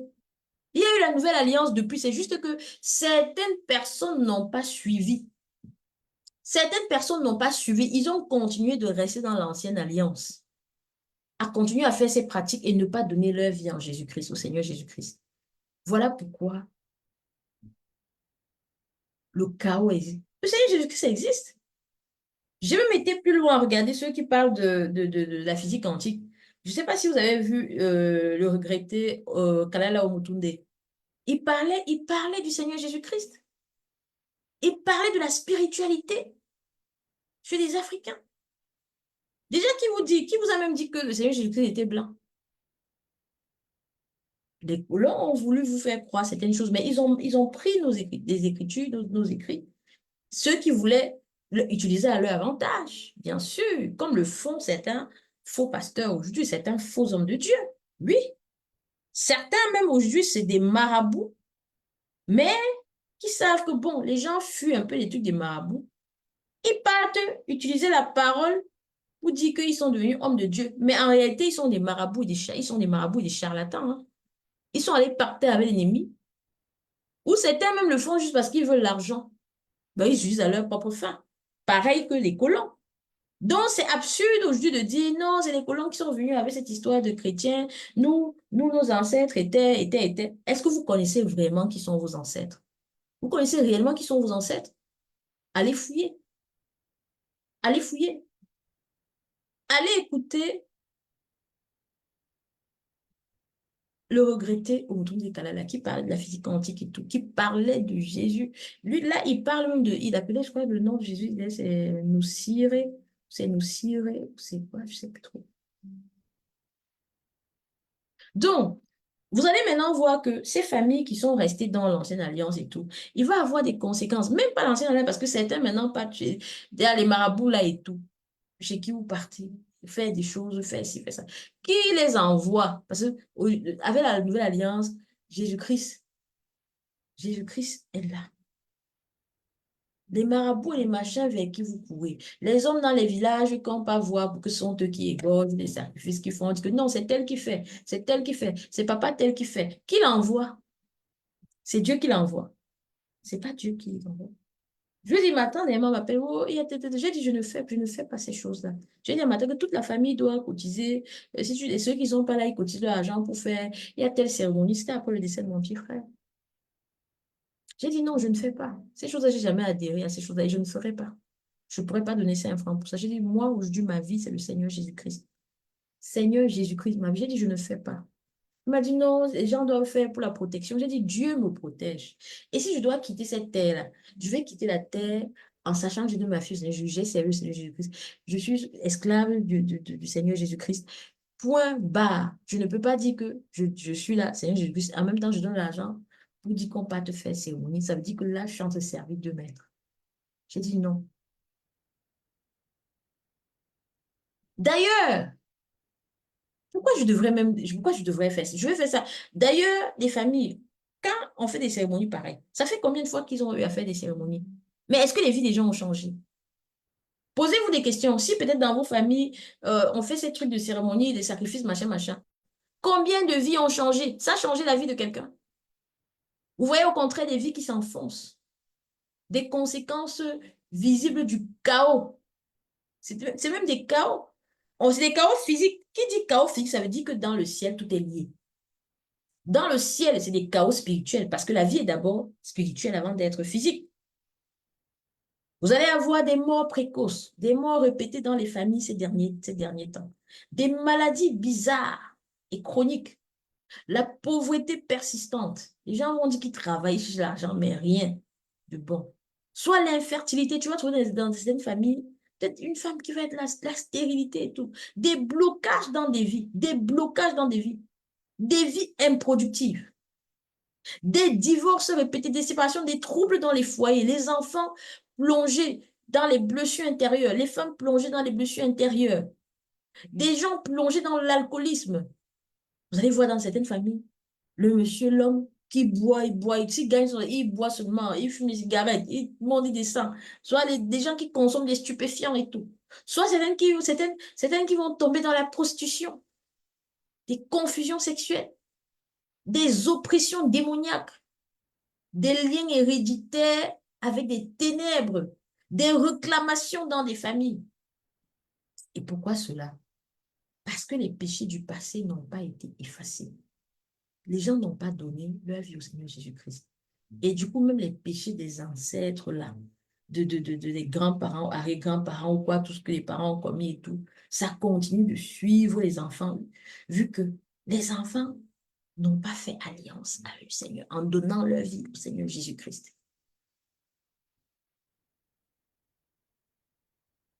Seul le sang de Jésus-Christ qui a coulé à la croix est une réelle couverture de protection. Tant que tu n'as pas donné ta vie au Seigneur Jésus-Christ, ça veut dire que le sang de Jésus-Christ qui a coulé à la croix pour toi, là, parce que tu ne reconnais pas cela, alors tu ne reconnais pas le sang de Jésus-Christ qui a coulé à la croix, le sacrifice du Seigneur Jésus, tu ne reconnais pas. Alors qu'est-ce qui se passe? Le diable garde des droits sur ce qui lui a été offert. Ça veut dire que tu restes la propriété du diable et ainsi que ta descendance. Tant que tu ne te lis pas au Seigneur Jésus-Christ pour tout bloquer. Voilà pourquoi les familles sont dans des choses, tu regardes des vies sont totalement dans un trou pas possible. Les gens luttent pour avancer, les gens bagarrent, des luttes, des incompréhensions terribles, des problèmes, les blessures émotionnelles, les blessures intérieures, c'est bombardé dans des familles. Le monsieur vient, à un moment, c'est comme si le monsieur est perdu dans son esprit. Il va commencer à dire, oh, chez copine, fais ci, fais ça. La femme est troublée. Après, c'est les enfants qui sont attaqués. Il n'y a plus manque d'amour entre les tchik-tchak. Et tu vas le voir, les gens, tous les week-ends, ils vont payer des transports, des voitures de transport pour aller au village, les deuils, les enterrements, ils vont aller faire les cérémonies familiales ou les cérémonies au village, faire des sacrifices, ou ils vont aller de mini-mini, ils vont dire qu'ils partent chez les marabouts, ils partent faire des sacrifices. On les a dit que oui, il y a un man ici là-bas, il y a quelqu'un là-bas qui te fait le bon travail, le marabout charlatan, ils partent, on leur donne, on dit va acheter ci, va acheter ça. Moi, je me souviens encore quand j'étais jeune fille, euh, en classe je sais pas, j'avais déjà le bac, je pense, oui, en Afrique. Il y a la femme de la maison qui dit que oui, elle a séché son slip sur la cour. Après, elle a vu son slip plus tard. Et puis, tellement comme sa maman l'avait appris à, voilà, à fréquenter les marabouts, les charlatans et tout, parce que pour beaucoup, en fait, c'est ce que leurs parents faisaient. Et ils ont continué cela. Alors, on arrive, elle me dit, elle vient nous voir que son mari aimerait que nous, on l'accompagne. Elle est toute jeune, elle aussi jeune. On arrive chez une maman là qui est marabout. Maman, elle est marabout. J'étais stupéfaite parce qu'elle a le téléphone fixe dans sa case où elle fait ses choses. La maman là, après, elle dit que, elle demande à la dame qui nous sommes. La dame dit, nous sommes ses petites sœurs, mais nous étions de sa belle famille, la belle famille de la dame. Et La maman finit, elle lance ses courriers, elle fait des choses, elle fait ses incantations. Après, elle dit, à la fin, maman dit, oui, c'est dans ta belle famille, on veut te tuer. Parce que la fin, maman est comme ça, on veut te tuer, patati patata. Mais nous, c'était dans la belle famille, on était assis. J'étais avec une cousine à moi, on se regarde, on se pince. Parce qu'on sait, voilà, nous, consciemment, on savait que ces choses, c'est des histoires, quoi. Après, elle cite à la fin de mon nom ce que la fin de mon nom doit apporter pour machin, machin. Après, la fin de mon nom dit, regarde aussi un peu pour mes soeurs, si la dame tombe sur moi, elle me dit, Euh, je vois quelqu'un derrière toi, je vois quelqu'un derrière toi. Elle me dit un prétendant et tout. Je suis là. Mais moi, je crois pas, je regarde, dans mon cœur, je rigole et tout. Après, elle me dit, oui, il faut que, à moi, elle me dit, il faut que je vienne avec la terre d'un carrefour, un œuf ou c'est quoi, pour qu'elle me lave, c'est quoi. Pour ma cousine, après, elle dit que non, il faut qu'on aille chez son mari à côté parce que elle n'est plus seule à faire son boulot. En fait, son mari aussi à côté fait le même travail, puisque vous allez entrer, vous allez déposer l'argent au sol et tout, machin. Nous, on est sortis, on a dit à la femme de notre oncle, pardon, les histoires là, et puis jamais, ne nous amène plus dans les choses. Nous, on est rentrés. Quand on est rentré, notre nourrice, elle a dit franchement, je ne veux plus entendre tout ça d'aller et tout et tout. Elle, si sa maman l'a initiée dans des choses pareilles et tout, nous, on faisait, en fait, on partait parce qu'à ce moment, on était jeunes, ma cousine et moi.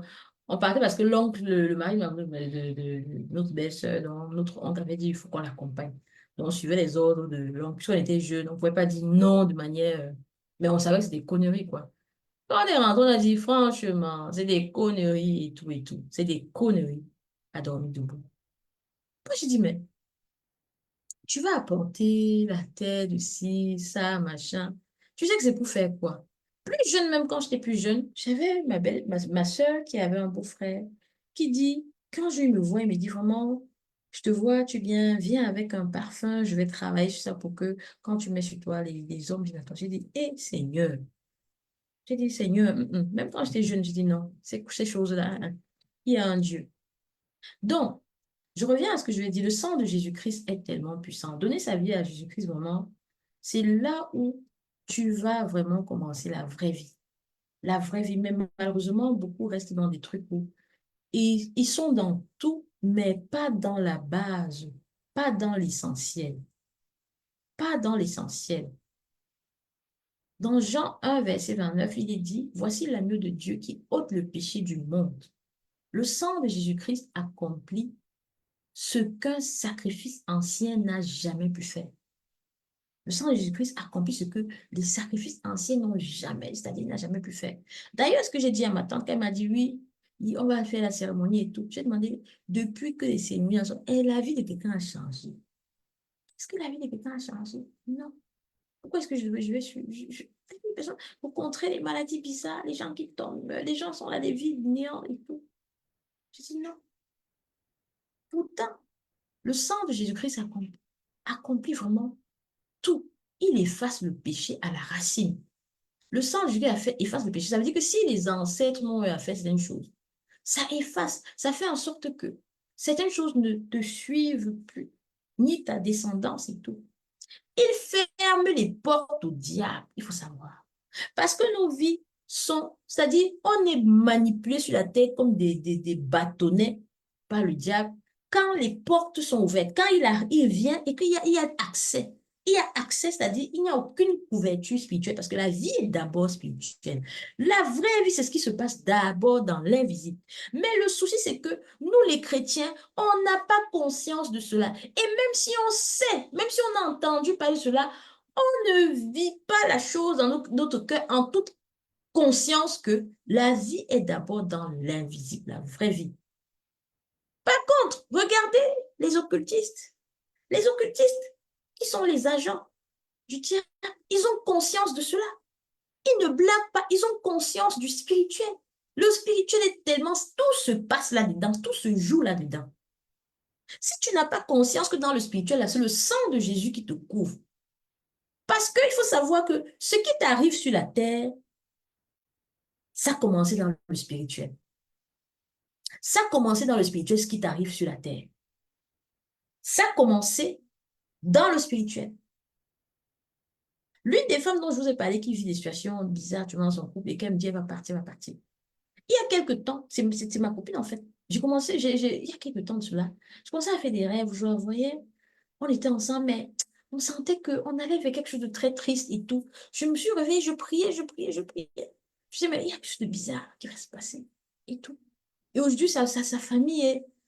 Et je suis en train d'essayer de lui faire comprendre qu'il faut qu'elle donne sa vie au Seigneur Jésus-Christ. Parce que partir même n'est pas la solution. Je lui ai dit, j'ai envoyé même, dernièrement, j'ai même envoyé un message vocal pendant 20 minutes, un voice vocal sur WhatsApp pendant 20 minutes pour lui dire, si tu pars, en fait, tu aurais laissé les enfants comme ça à leur papa, c'est-à-dire comme des proies vraiment au diable, et le diable va les balancer dans tous les sens. Et plus tard, tu vas regretter de les avoir abandonnés comme ça.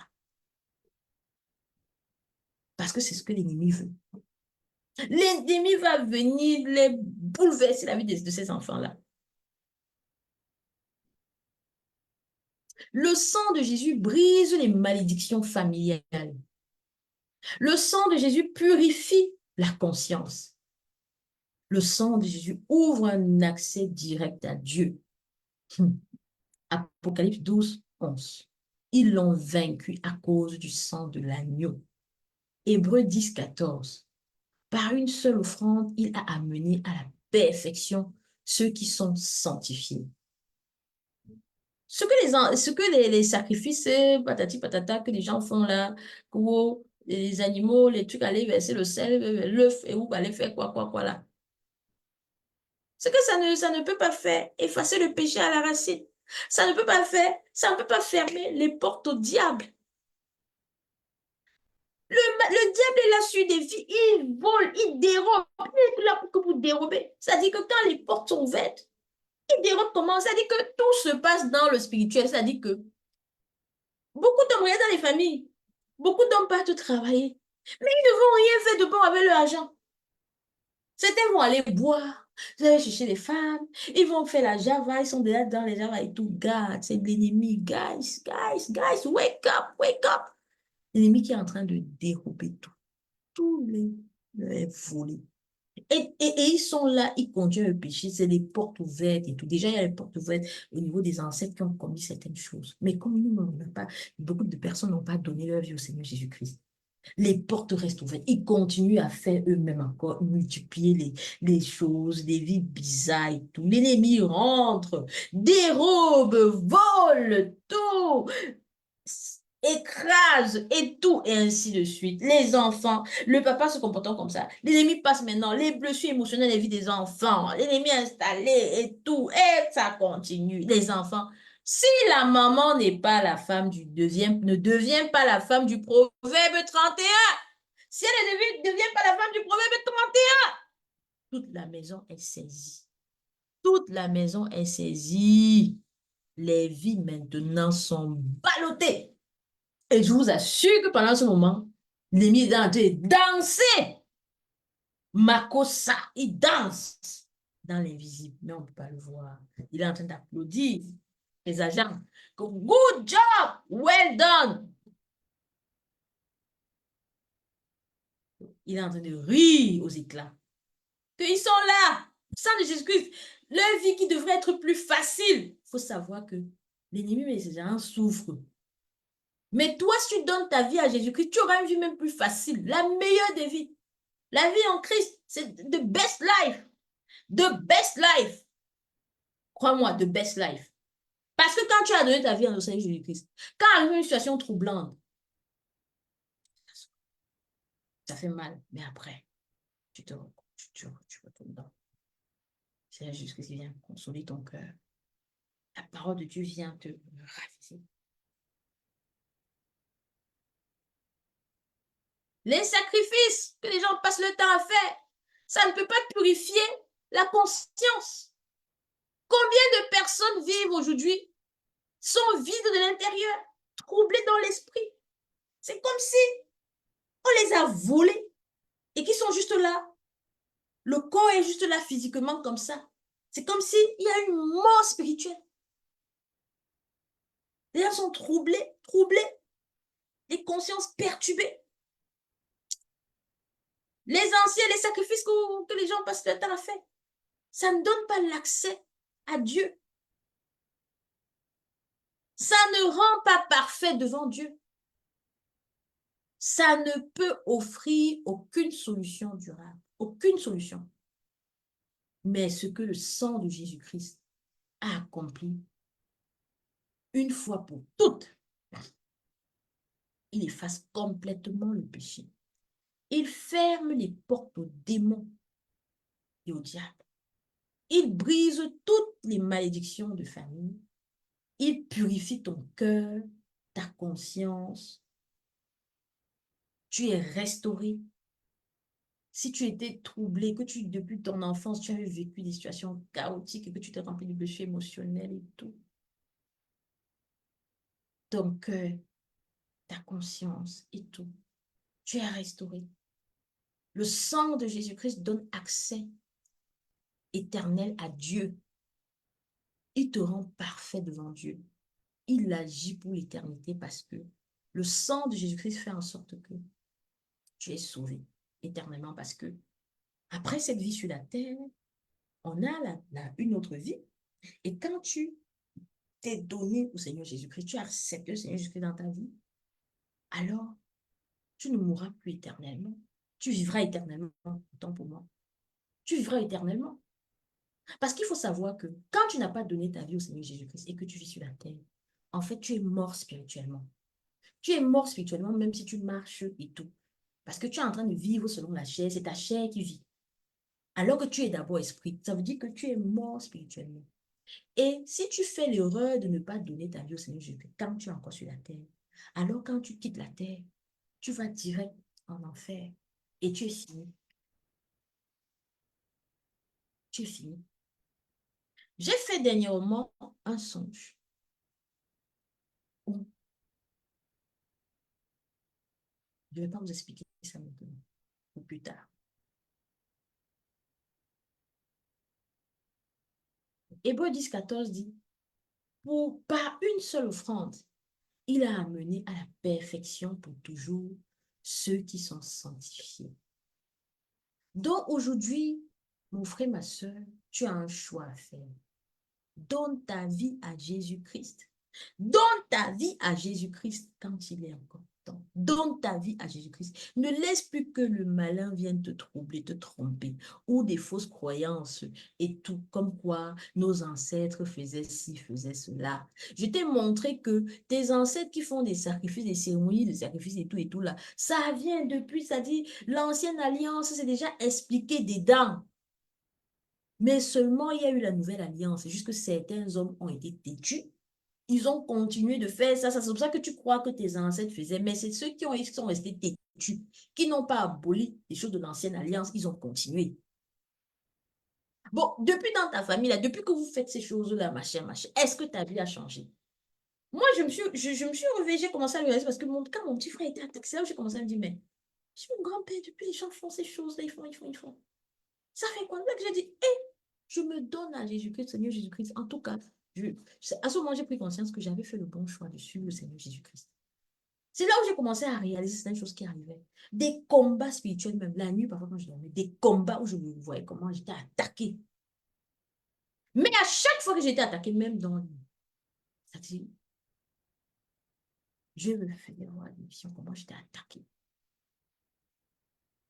dans le spirituel. Quand je disais le sang de Jésus, l'ennemi dégageait. L'ennemi dégageait. La puissance du sang de Jésus-Christ, la puissance du sang de Jésus-Christ, vous n'avez pas conscience. Donc, je vous exhorte à renoncer aux pratiques anciennes. Brise les liens avec les alliances cachées, ces alliances où partez dans des trucs, faire des trucs, brise les liens. C'est-à-dire que arrête avec ça. Donne ta vie à Jésus-Christ, brise tout ça. Si on te dit encore que va chez tel marabout, va. Arrête avec ça. Tu es plus fort, c'est-à-dire tu es plus fort ou tu es plus fort que l'ennemi. Quand tu es en Christ. Je dis consciemment en Christ, je ne parle pas des religieux. des chrétiens religieux, parce que la majorité des chrétiens sont plus des religieux que des hommes et femmes vraiment spirituels, ayant conscience de ce dont je parle. Et pour ceux qui sont juste encore religieux, venez vraiment chercher, c'est-à-dire allez chercher la profondeur. Connectez-vous puissamment. Arrêtez de vivre des vies comme des païens et en allant à l'église le dimanche, mais en étant païen de lundi à samedi. En vivant la vie comme des païens de lundi à samedi, et en attendant dimanche pour devenir docile, arriver à l'église comme ça, prier. Amen, amen, amen. Et dès que vous sortez, pop, on vit comme des païens. Accepte le sacrifice suffisant de la croix. Mon frère, ma soeur, accepte le sacrifice suffisant de la croix. Arrête avec ces histoires où tout le temps tu dépends de ton âme, tu pars au village pour faire les trucs, pour faire les ci et ça. Ou quand tu lèves, tu pars chez Menyman ici, ou c'est quoi, pour faire les choses que oh, tu pars regarder. Tu regardes quoi? Tu es un humain déjà, même que lui-même, le marabout, c'est man ici, ou c'est quoi qui est là-bas. Sa vie même aussi dandine, la vie de ses enfants dandine. Moi, je me rappelle encore, jeune fille en classe de troisième, j'ai une amie qui me dit, oui, elle est allée chez l'autre camarade de classe. On était toutes les trois dans la salle de classe. Et le papa de l'autre camarade de classe, il est marabout. Le papa de l'autre camarade lui a dit, il faut qu'elle vienne avec ses stylos pour que lui il travaille sur son stylo pour que quand elle va faire le BPC, elle réussisse. God. Le Seigneur m'avait quand même, le Seigneur m'avait fait voir, c'était une chose même quand elle était très jeune. Le Seigneur me parlait, me mettait vraiment l'esprit de comprendre certaines choses. Pourtant, mes parents n'allaient pas à l'église, de comprendre certaines choses très vite. En classe de troisième, je dis à ma camarade, il demande que tu n'avais tes stylos pour qu'il travaille sur tes stylos, pour que tu réussisses. J'ai demandé que sa fille est dans la classe avec nous. Nous voyons très bien que sa fille n'est pas brillante. Toi et moi, là, nous sommes même plus brillantes que sa fille. Pourquoi il n'a pas commencé déjà à travailler sur sa fille pour que sa fille soit excellente dans la classe? Les notes, que les notes soient au top. Mais toi, il va aller. Je dis à l'autre camarade, fuis ces histoires. En classe de première également, dans le quartier où j'ai grandi, à Douala, il y a une dame qui louait. Elle vendait ses petits produits de beauté dans un seau au marché. Subitement, un jour, elle va au village. Elle revient très tôt le matin, 5h, 6h. On entend les bruits de soufflement de tuyaux qu'on fait ouh, ouh, ouh. C'est quoi ça? Quand tu reviens tout, tu la vois, elle est en train de marcher dans la rue. Elle coupe les herbes, elle coupe les herbes, elle coupe les herbes. Elle a les sacs, c'est un sac traditionnel. Là, c'est un chapeau traditionnel. Elle a en train de couper les herbes. On dit qu'elle est devenue man ici. Tata est devenue man. La tata, elle est devenue man ici et tout. Et puis, ma petite soeur faisait des tresses. Et ma petite soeur, son talent que Dieu a donné, les tresses, très jeune, 13 ans, elle tressait là parfaitement. Elle faisait des petites nattes, les passe-mèches et tout. J'avais des copines d'ailleurs qui venaient à la maison. Mes copines venaient à la maison, ma petite soeur, elle faisait des tresses et on payait ma petite soeur et tout. Comme quoi, Dieu donne des talents à tout un chacun. C'est parce qu'on ne se connaît pas et qu'on ne connaît, on ne prend pas conscience de ce que Dieu nous a donné de cher et qui va nous rendre prospères. On néglige cela, on se conforme à la société. Voilà pourquoi les gens sont parfois perdus. Et oh, ma petite soeur a fait les tresses à la dame. Moi, je vais aider ma petite soeur pour terminer les bouts et tout. La dame dit, ah, tu vois, comme cette année, je devais faire le probatoire. Elle me dit, viens avec stylo, machin, machin, je vais travailler sur ça et tout pour que ton examen se passe bien. Pendant que la dame est en train de le dire, moi, dans mon cœur, je me dis, mais franchement, franchement, dans mon cœur, je me dis, mais toi-même, dans mon cœur, je me parle à moi-même, hein. Je regarde ma petite soeur comme ça, on se regarde, on se guette. Dans mon cœur, je dis, mais toi-même, tu es là, tu es en train de louer une chambre où tu dors avec ton mari et ta fille. Ton activité, même tu vends les produits dans un petit seau, mais tu bouges dans une chambre avec ton mari et ta fille. Tu, tu faisais ton activité, il n'y a pas de souci. On ne s'implie pas les petits commencements. Dieu fait grâce, tu es vivante et tout. Mais tu es allé au village, tu es rendu tenue man ici. Donc, tu vas maintenant changer la vie des gens. Je viens avec le stylo pour que tu travailles ça. Je dis, Seigneur Jésus. Je dis, non, ces choses-là, je ne suis pas dans ça. Donc, je t'exhorte, mon frère, ma soeur, laisse le sang de Jésus-Christ nettoyer ta vie. Donne-toi Jésus-Christ, laisse son sang nettoyer ta vie. Ta maison, ta maison. Le mariage sans avoir donné sa vie au Seigneur Jésus-Christ. Et le temple du malin, c'est le malin qui gère les familles où il n'y a pas Jésus-Christ dedans. C'est le malin qui gère. Et même si vous êtes encore chez vous, que tout est encore calme, tout coule doucement, le malin est en train de regarder. Et d'ici quelques temps, il va commencer à frapper. Donne ta vie au Seigneur Jésus et laisse son sang nettoyer ta vie, nettoyer ta maison et nettoyer ta lignée. Pourquoi tu dois le faire? Parce que tu dois nettoyer ta lignée. Je vais encore vous dire quelque chose. Il y a souvent, je dis, quand tu vois quelqu'un faire certaines choses sur la terre et qu'il est encore là et rien ne lui arrive, toi ne vas pas limiter. Ne va pas limiter. Ne limite pas. Parce que peut-être ses parents ou ses ancêtres ont payé le prix. Ont payé le prix, c'est-à-dire en donnant leur vie au Seigneur Jésus-Christ. Du coup, ils ont reçu, c'est-à-dire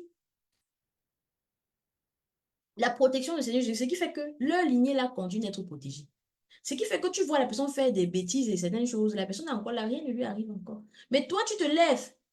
Il n'y a personne qui a fait le sacrifice pour toi. Il n'y a personne, peut-être tes parents n'ont même pas fait, c'est-à-dire n'ont pas donné leur vie, n'ont pas été des sacrificateurs pour que tu puisses bénéficier de cette protection. Toi, tu peux imiter l'ami que tu vois faire des choses. Toi, tu peux imiter, allez, tu es frappé. Tu es frappé. Parce que tu t'es dit, ah, celui-là, celle-là, elle fait ça, ou il fait ça depuis, rien ne lui arrive. Vous ne connaissez pas les lois du spirituel. Certains sont là peut-être encore, il y a une protection parce qu'il y a un parent ou un grand-parent c'est-à-dire qui a prié, qui était fidèle à Dieu et que Dieu lui a dit, ta lignée, je mets la main dessus, je protège. Toi, tu es là peut-être que c'est toi qui vas commencer à être ce sacrificateur pour ta famille et pour ta lignée. Mais tu crois que tu dois aller faire comme l'autre. Cette vie, on n'imite pas les gens. Le sang de Jésus-Christ, c'est la vie. Je ne te parle pas de religion. Je ne te parle pas de religion. Parce qu'au ciel, il n'y a pas question que je suis catholique, je suis ci, je suis ci. Au ciel, il n'y a pas ça. Au ciel, c'est la conscience du fait que tu as donné ta vie au Seigneur Jésus, tu as cru au Seigneur Jésus, tu as donné, tu l'as accepté dans ta vie comme ton Seigneur et ton Sauveur. Donc, je ne te parle pas de religion, je ne te parle pas de tradition. Parce que si c'est que religion, parce que tu pas dit, oui, Seigneur, et tu as été baptisé, tu as fait la fête, tu as dansé, c'est-à-dire que tu es entré à l'église, tu as donné ta vie pour faire que le baptême, pour organiser la fête, où les gens venaient à la fête même, on dit fête de baptême, parce que tu as donné ta vie à Jésus-Christ. Bizarrement, dans la fête de baptême, là, on a en train de mettre les musiques mondaines, des coller, coller, coller, coller. Les gens sont en train de coller, et on dit c'est le baptême. C'est-à-dire qu'on fait les choses pour faire la fête. Mais on n'a aucune conscience même de la portée de cette chose. Je ne te parle pas de tradition ici. Je ne te parle pas de tradition. Mais je te parle d'une réalité spirituelle éternelle. Une réalité spirituelle éternelle. Tu dois vraiment donner ta vie. Apocalypse 1:5. Il nous a délivrés de nos péchés par son sang.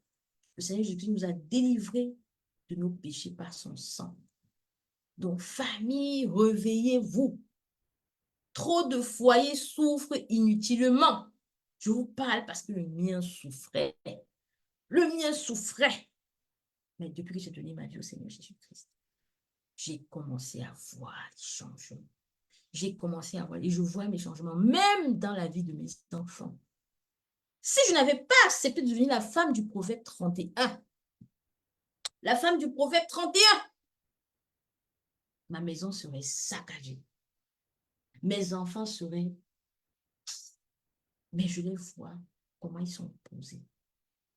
Dieu fait grâce. J'ai voyagé, je suis allée au Cameroun à l'enterrement de mon frère.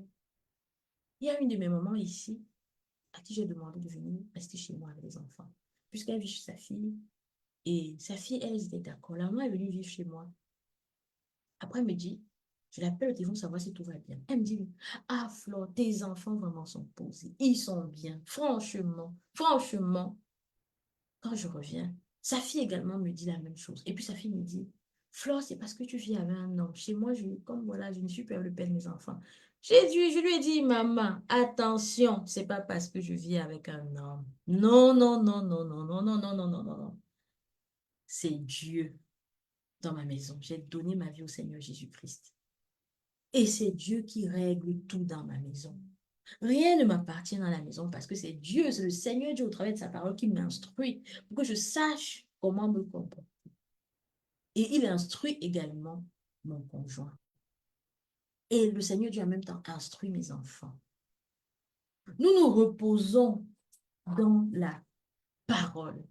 Nous avons conscience du Seigneur Jésus qui s'est donné à la croix pour nous. Nous l'avons accepté. Ce qui fait que nous nous reposons sur cela. Ce qui fait que moi, parfois, il peut arriver que je me comporte mal. Mais après, la parole revient en moi. Ce truc revient que, ah Seigneur, j'ai mal agi. Je demande pardon. Je vais demander pardon. Que ce soit à mon conjoint ou à mes enfants. Oui, à mes enfants parfois. Ma fille, hein, j'ai parlé. J'ai dit, ah, non, non, toi, tu comprends pas les gens, on t'explique, tu comprends pas, tu es terrible et tout. Elle a été blessée. Après, je l'appelle, elle revient vers moi, elle a les yeux rouges. Je dis, mais pourquoi tu fais? Elle me dit, maman, parce que tu as parlé, tu as dit, là, j'ai demandé pardon. Oui. Parce que c'est comme ça aussi qu'on peut infliger les blessures émotionnelles aux enfants sans s'en rendre compte. J'ai demandé pardon. Et j'ai dit, j'ai prié, j'ai dit, et Seigneur, donne-moi ce tempérament où je suis calme. C'est-à-dire, même quand les enfants font ce qui ne va pas, que j'arrive à garder mon calme, à avoir la sagesse de pouvoir gérer les choses.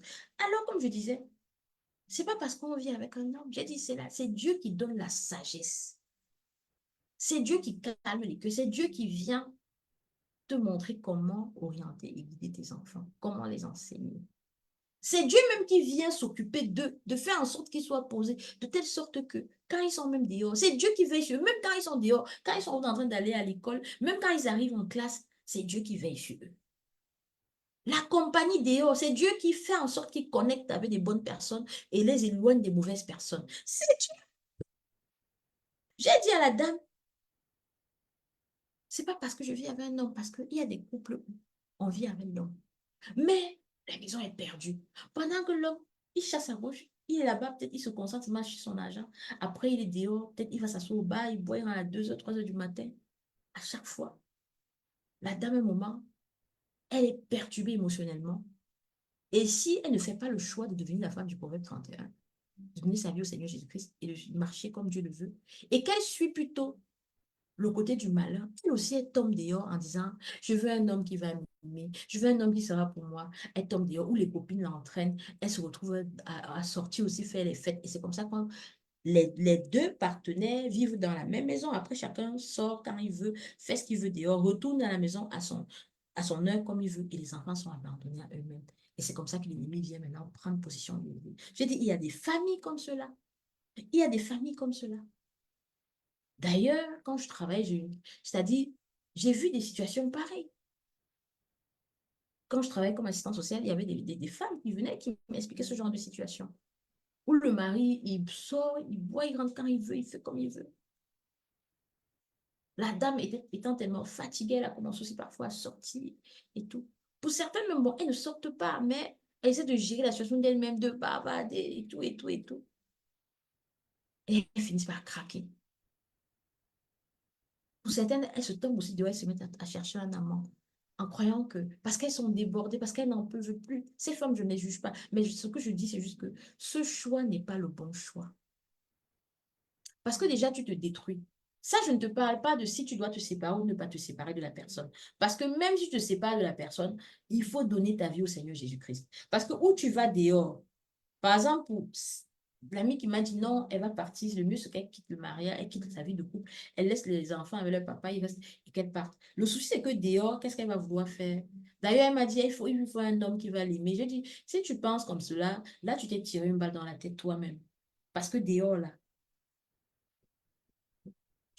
tu risques d'être dessus, très dessus même. Peut-être tu vas rencontrer même celui qui va être pire. Première des choses, donne ta vie au Seigneur Jésus-Christ. Le Seigneur Jésus remplit ton cœur de son amour. Confie-toi à l'Éternel. Parfois, nous voulons faire des choix nous-mêmes au lieu de laisser Dieu gérer certaines de nos situations. Nous voulons faire, depuis que Tu te bats, tu utilises ton cerveau, ton intelligence, ta sagesse pour faire des choses. Qu'est-ce que ça a donné? Il y a une situation où tu vas demander à Dieu de te donner l'intelligence et la sagesse. Et tu vas demander au Saint-Esprit, le Saint-Esprit, l'ami fidèle, de te guider pour la décision à prendre. Le Saint-Esprit. Le Saint-Esprit. Le Saint-Esprit. Le Saint-Esprit. Mais, premièrement, tu vas donner ta vie au Seigneur Jésus-Christ. Et c'est quand tu vas donner ta vie au Seigneur Jésus-Christ que tu vas comprendre comment certaines choses vont commencer à être. Jésus-Christ dit que son joug est léger.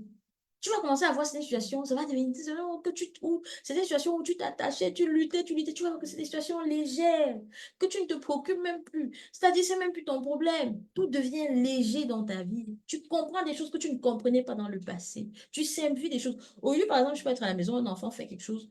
Si dans le passé, c'était une situation où j'allais commencer à crier ou à m'alarmer, je gère la situation au calme. Au calme. Donc, il est temps d'arrêter avec des choses inutiles, des sacrifices inutiles, des choses inutiles qui ne servent pas. Trop de foyers souffrent inutilement. Des enfants portent des chaînes qu'ils n'ont pas choisies. Beaucoup d'hommes et femmes, ça dit adultes même, vous êtes là, vos vies n'avancent pas, les vies n'avancent pas, financièrement, vous en sortez, vous avez besoin de lutter. Les gens portent en fait des chaînes qu'ils n'ont pas choisies. Les ancêtres ont fait des choses, mais ça suit. Et le seul sacrifice que nous puissions faire, c'est d'accepter le Seigneur Jésus-Christ dans nos vies, nous abandonner totalement. Il est temps d'arrêter avec ces sacrifices inutiles qu'on te dit qu'on est allé au village, on a fait des cérémonies, on a fait ci, on a fait ça. Il est temps de venir à l'agneau de Dieu qui donne la vraie liberté. La vraie liberté. La vraie protection. Nous ne le faisons pas seulement même pour nous. D'ailleurs, aujourd'hui, je prie pour les membres de ma famille, c'est-à-dire la maison de ma mère, la maison de mon père, que les gens donnent leur vie au Seigneur Jésus-Christ. Que Dieu m'équipe suffisamment, que je continue de donner la parole pour que eux ils soient touchés. Que Dieu prépare leur cœur qu'ils soient touchés. Pour que les gens se donnent entièrement au Seigneur Jésus-Christ. Et je prie également pour m'aligner. Pour m'aligner. Beaucoup sont vivants physiquement, mais morts spirituellement. 1 Jean 5,12. Celui qui a le Fils a la vie. Celui qui n'a pas le Fils de Dieu n'a pas la vie. Celui qui n'a pas le Fils de Dieu n'a pas la vie. Donc, si tu es là et que tu n'as pas donné ta vie au Seigneur Jésus-Christ, tu es juste vivant physiquement, mais spirituellement, tu es mort.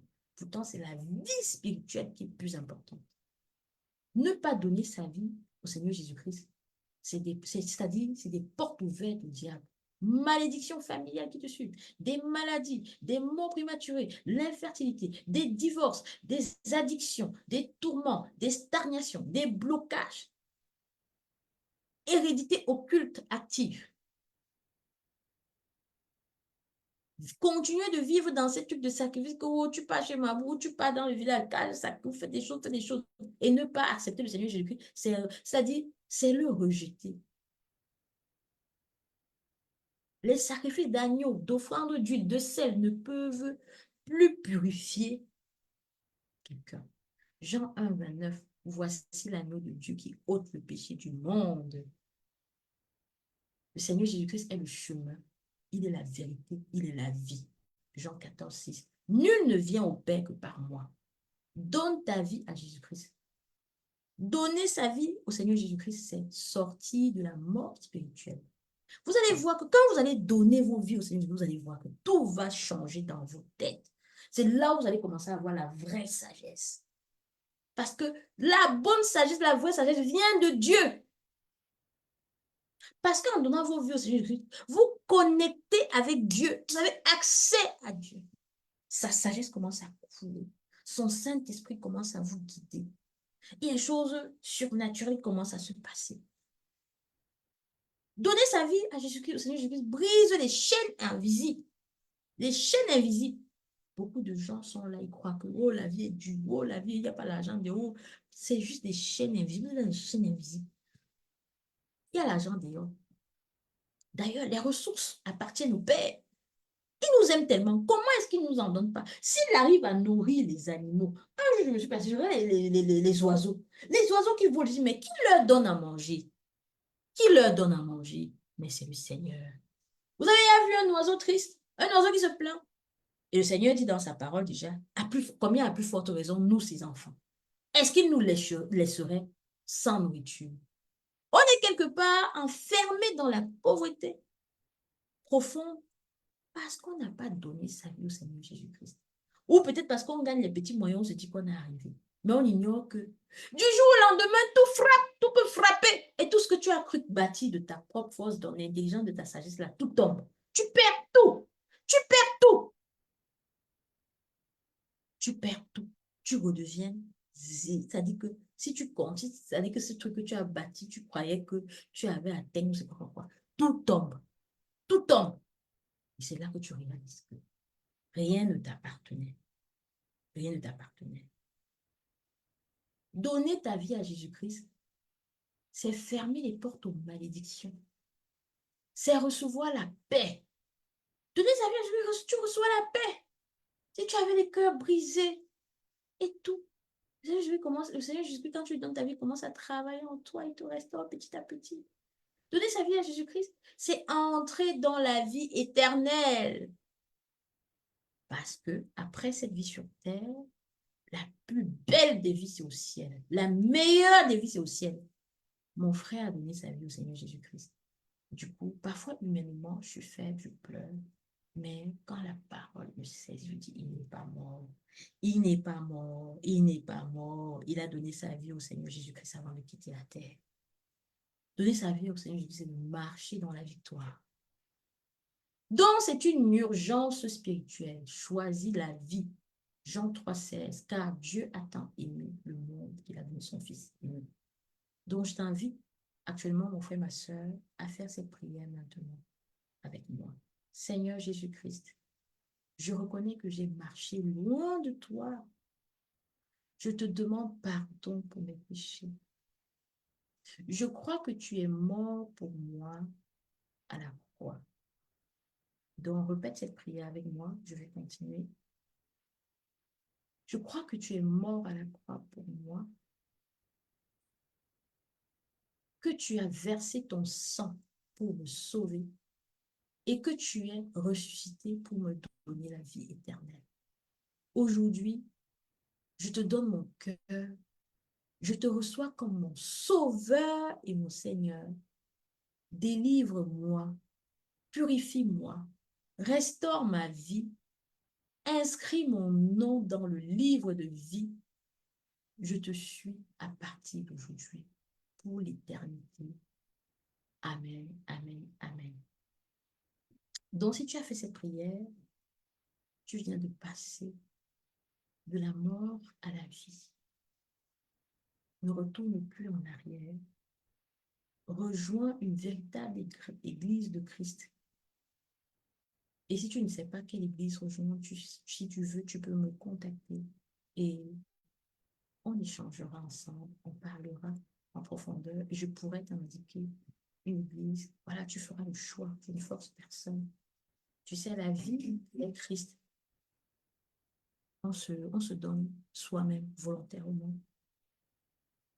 Tu vas chercher une église, rejoindre une église. Tu vas faire ton parcours. Cherche à recevoir le baptême. Il marche désormais dans la lumière. Marche désormais dans la lumière. Donc, sur ce, on est arrivé au terme de notre enseignement de ce dimanche. Et je tiens vraiment à rendre grâce à Dieu pour nos enfants, surtout, qui ont passé une année scolaire par sa protection. Le sang de Jésus-Christ les a gardés. Il faut savoir que rien n'est un acquis sur la terre. C'est Dieu qui fait tout. Et le sang de Jésus-Christ nous couvre au quotidien. Rappelez-vous, si vous avez le souffle de vie, ce n'est pas parce que vous êtes fort. Vous ne vous maîtrisez pas. Personne ne s'appartient. Nous appartenons à Dieu. Et nous avons un temps précis sur la terre et nous avons aussi un temps pour quitter la terre. Il ne faut pas se dire qu'on a trop le temps de traîner dans le monde. Il n'y a pas le temps. C'est urgent vraiment ce dont j'ai parlé aujourd'hui. Donnons tous nos vies au Seigneur Jésus-Christ. Levons-nous vraiment. Ne laissons plus le malin manipuler nos vies et manipuler celles de nos enfants, manipuler celles de nos proches, les tantes, les oncles, les grands-parents, les parents, les frères, les sœurs, nos amis, nos connaissances, les vies des gens. Dieu nous a donné la clé de toutes choses. Dieu nous a donné la clé. Ce livre, il y a tout dedans. Il y a tout. Et je ne sais pas quand tu lis la parole, toi qui es déjà un chrétien, comment est-ce que tu vois les histoires qui sont dans ce livre, qui sont racontées? Est-ce que tu les vois de manière lointaine en te disant ça ne te concerne pas? Là, je vais te dire que tu fais une grave erreur. Tu fais une grave erreur. Tous les récits dans ce livre te concernent. C'est ce que tu vis ou ce que tu vas vivre ou ce que c'est-à-dire vont vivre tes enfants ou ta descendance. Ou peut-être c'est ce que vivent des amis, des sœurs, des frères autour de toi. Les récits que tu vois ici. Raison pour laquelle il est important que tu prennes conscience que tu dois te reposer ici